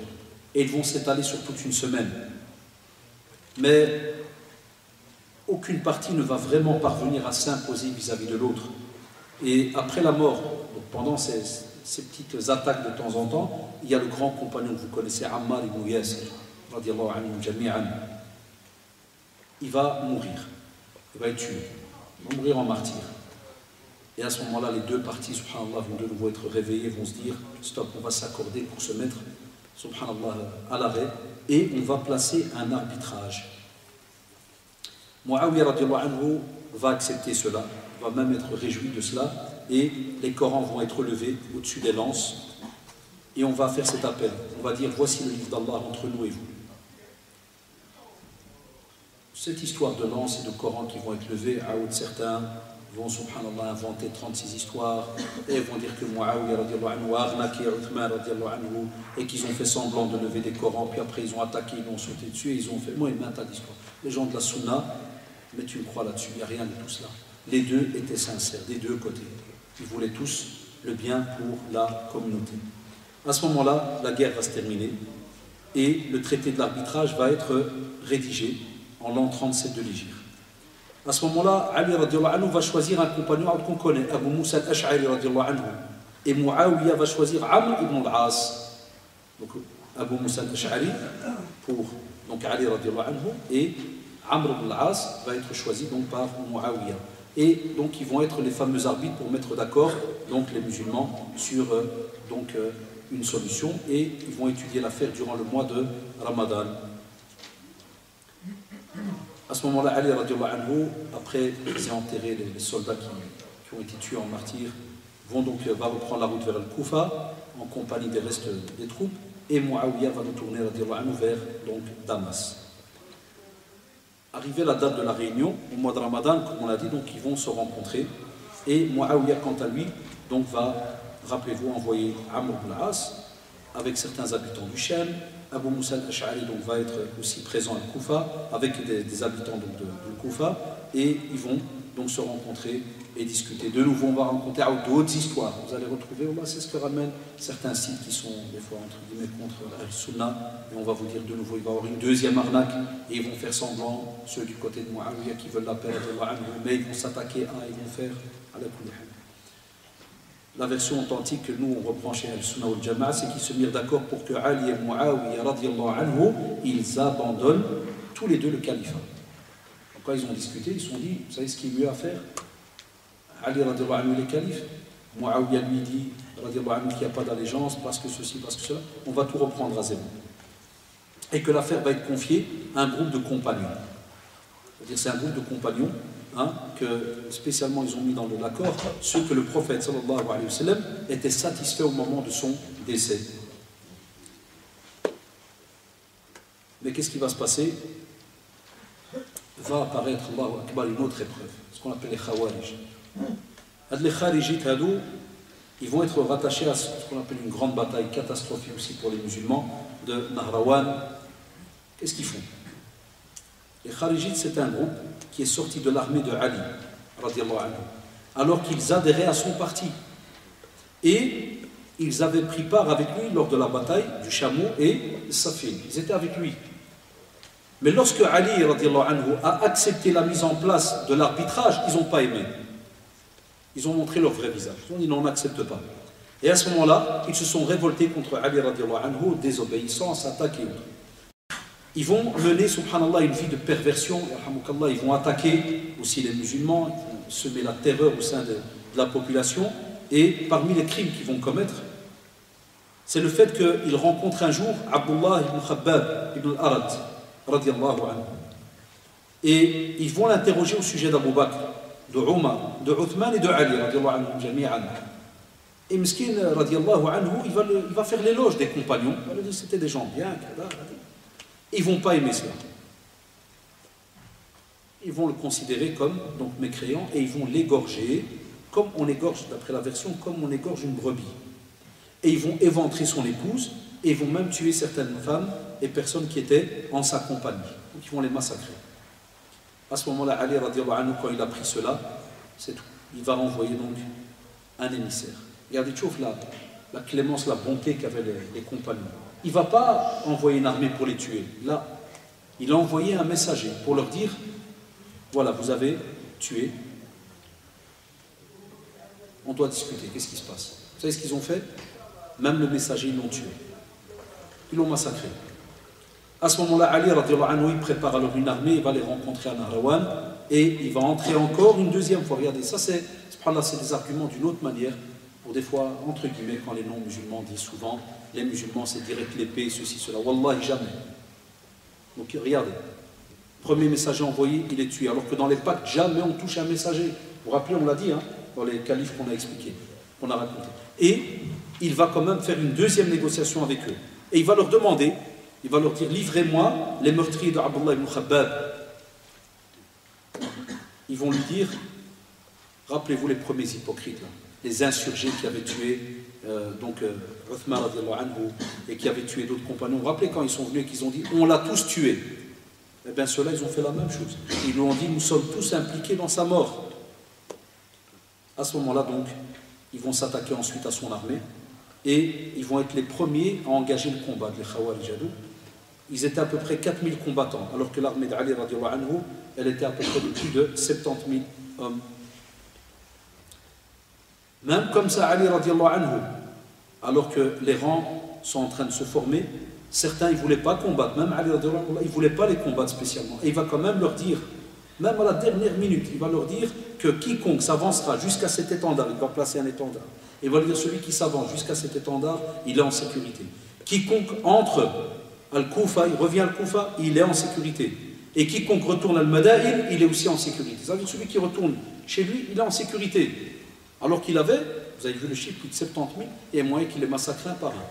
Il continue, troisième tentative pour arranger les choses, pas moyen.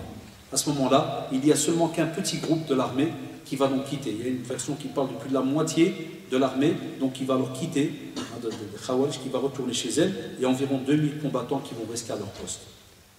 Et ils vont donc lancer la bataille, ils vont être massacrés, et il va y avoir seulement 7 compagnons qui vont être tués du côté donc de Ali radiallahu anhu.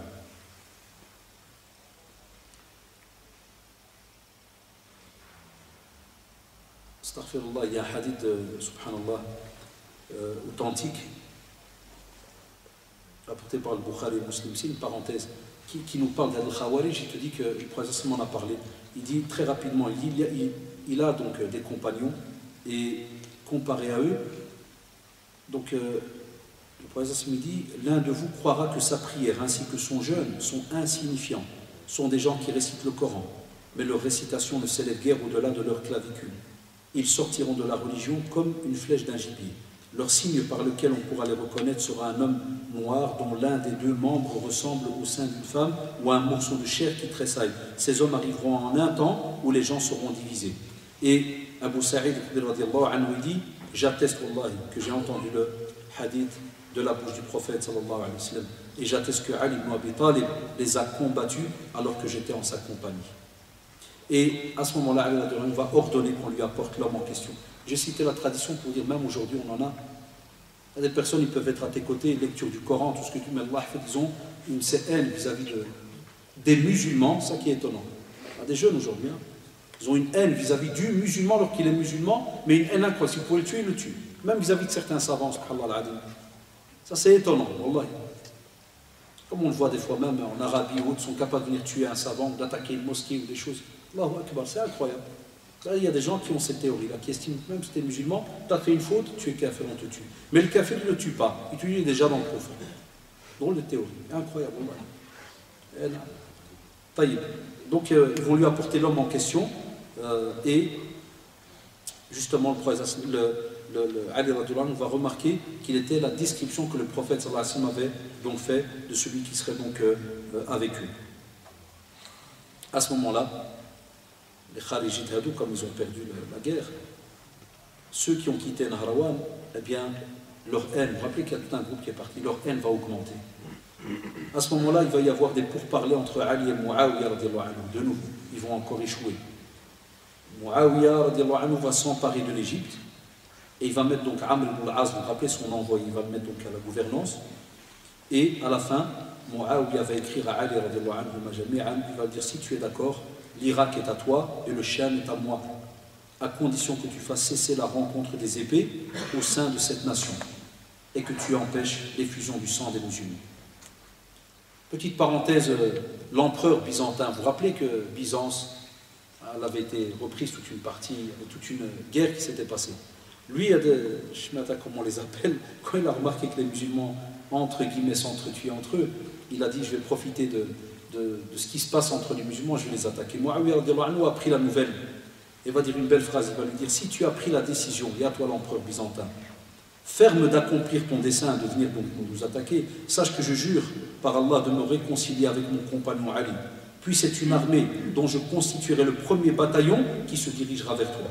Je t'expulserai de l'entièreté de ton territoire, je ferai en sorte que la terre te paraisse étroite malgré son ampleur. Et je ferai de Constantinople une torche embrasée. Donc là, comme vous le savez, l'empereur byzantin, dès qu'il reçoit la lettre, il arrête. Change d'avis, il leur dit de nouveau laisser les tranquilles. On arrive donc à la fin de la vie de Ali radiallahu anhu. Les pourparlers continuent et la situation, elle va se détériorer pour Ali radiallahu anhu, car même son armée va commencer à s'agiter contre lui. Et les habitants de l'Irak vont se mettre aussi à désobéir. Et ils vont revenir par lâcheté. Vous vous rappelez qu'au début, ils avaient donné leur parole de le soutenir, les habitants de l'Irak, pas les habitants de Koufa. Ils vont donner leur parole. Ils vont la changer, cette parole. Ils vont retirer leur soutien. Les habitants de Shem, ils ont leur propre pouvoir. Ils vont renforcer encore davantage leur pouvoir et leur emprise. Et à ce moment-là, qu'est-ce qui va se passer? Cela que se produisait alors que l'émir d'Irak, qu'est-ce qui va se passer? On a tout un émirat qui est présent. Et on a, subhanallah, un des meilleurs hommes qui est là présent pour l'instant, c'est le calife, donc c'est Ali, radiallahu anhu. Il est le plus pieux, le plus ascète, le plus savant. Les gens le savent, mais à cause des troubles qu'il y a, chacun, subhanallah, est dans son ijtihad et dans sa manière de voir les choses. À ce moment-là, malgré toutes ces qualités, ces émirats vont commencer à abandonner lâchement Ali radiallahu anhu. Et il avait l'habitude, lui, Ali radiallahu anhu, lorsqu'il voyait cela, il disait par Allah, celle-ci, il indiquait donc sa barbe, va finir par être teinte par celle-ci, par sa tête. Et c'est ce qui finit par arriver. Ça veut dire que vraiment, ça devenait donc catastrophique. Et Abdurrahman ibn Amr al-Muradi, connu donc il avait le surnom de Ibn Miljam al-Himyari, et Al-Burak ibn Abdillah al-Tamimi, Al-Burak ibn Abdillah al-Tamimi et Amr ibn Bakr al-Tamimi, vous aurez plus tard, Inch'Allah, en CD, vous aurez le temps de voir ces noms à votre aise, sont trois hommes qui appartiennent au groupe donc des Kharijites. Ceux-là, ils avaient gardé donc une haine vis-à-vis de tous leurs proches qui étaient morts lors de la bataille contre Ali radiallahu anhu.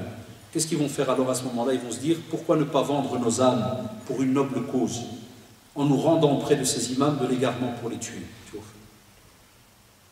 et de nous soulager de leur présence et de venger la mort de nos frères. Quant à moi, dit Ibn Miljam, il dit, moi je vous débarrasserai de Ali ibn Abi Talib. Donc ils sont trois, ils vont donner un pacte. Comment s'est passé l'assassinat de Ali radiallahu anhu. Le premier, il donne sa parole, il dit, moi je m'occupe d'Ali ibn Abi Talib.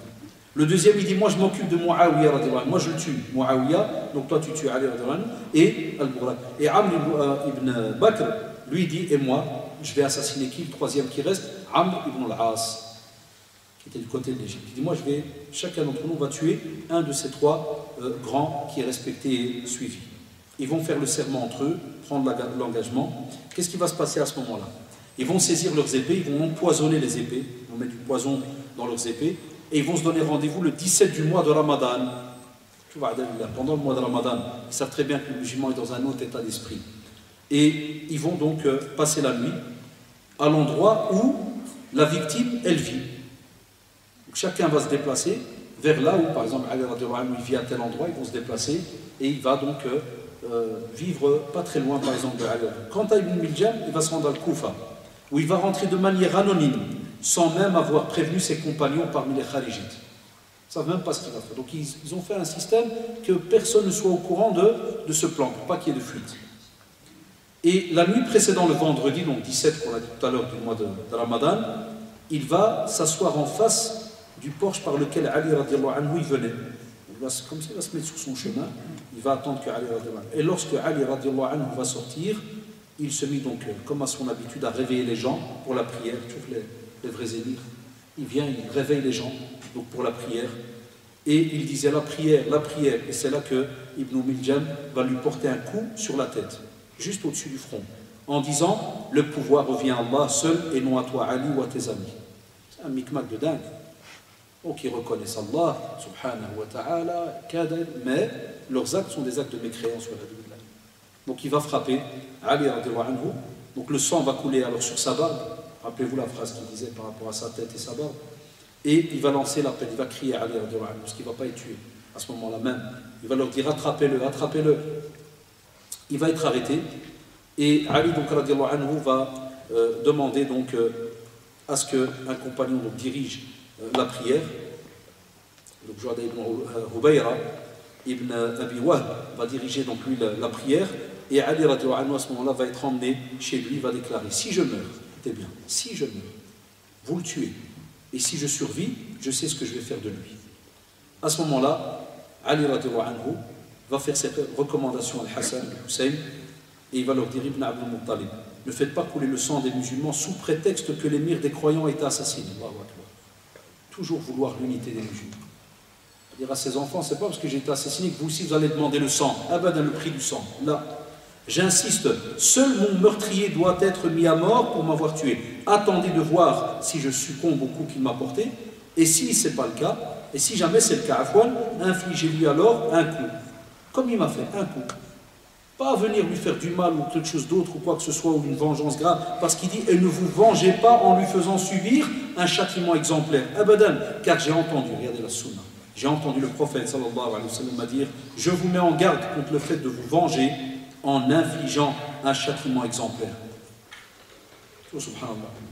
Il y a des jeunes, des fois en classe, ils me disent souvent, ah, si quelqu'un a tué ma mère, si quelqu'un a tué mon père, je peux le jeter dans le canal, je mets un bloc de béton, je le jette. Ah non. Il n'y a pas d'anarchie chez nous en islam. Un juge musulman, il faut un jugement. Même si c'est grave, c'est lourd, il faut un jugement. Ce n'est pas nous-mêmes qui jugeons les êtres humains comme ça à notre aise. Et il dit donc, je vous mets en garde contre le fait de vous venger, comme a dit le prophète, en infligeant un châtiment exemplaire. Cela même si c'est à l'encontre d'un chien dangereux. Jundub ibn Abdillah demande alors, au émir des croyants, si tu venais à nous quitter, et tu ne nous quitteras pas, on espère que tu resteras avec nous, devrions-nous prêter serment d'allégeance à Al-Hassan? Il dit, je ne vous l'ordonne pas, ni ne vous l'interdis, vous êtes plus à même de choisir. Ceci prouve de manière, subhanallah, claire qu'Ali, il ne considérait pas que la succession au califat se donnait comme ça de père en fils ou autre, mais qu'il fallait voir les croyants, qu'est-ce qu'ils voulaient donc choisir à ce moment-là. Et à ce moment-là, donc Ali va agoniser. Donc la blessure va être, rappelez, les épées sont empoisonnées, donc il va agoniser.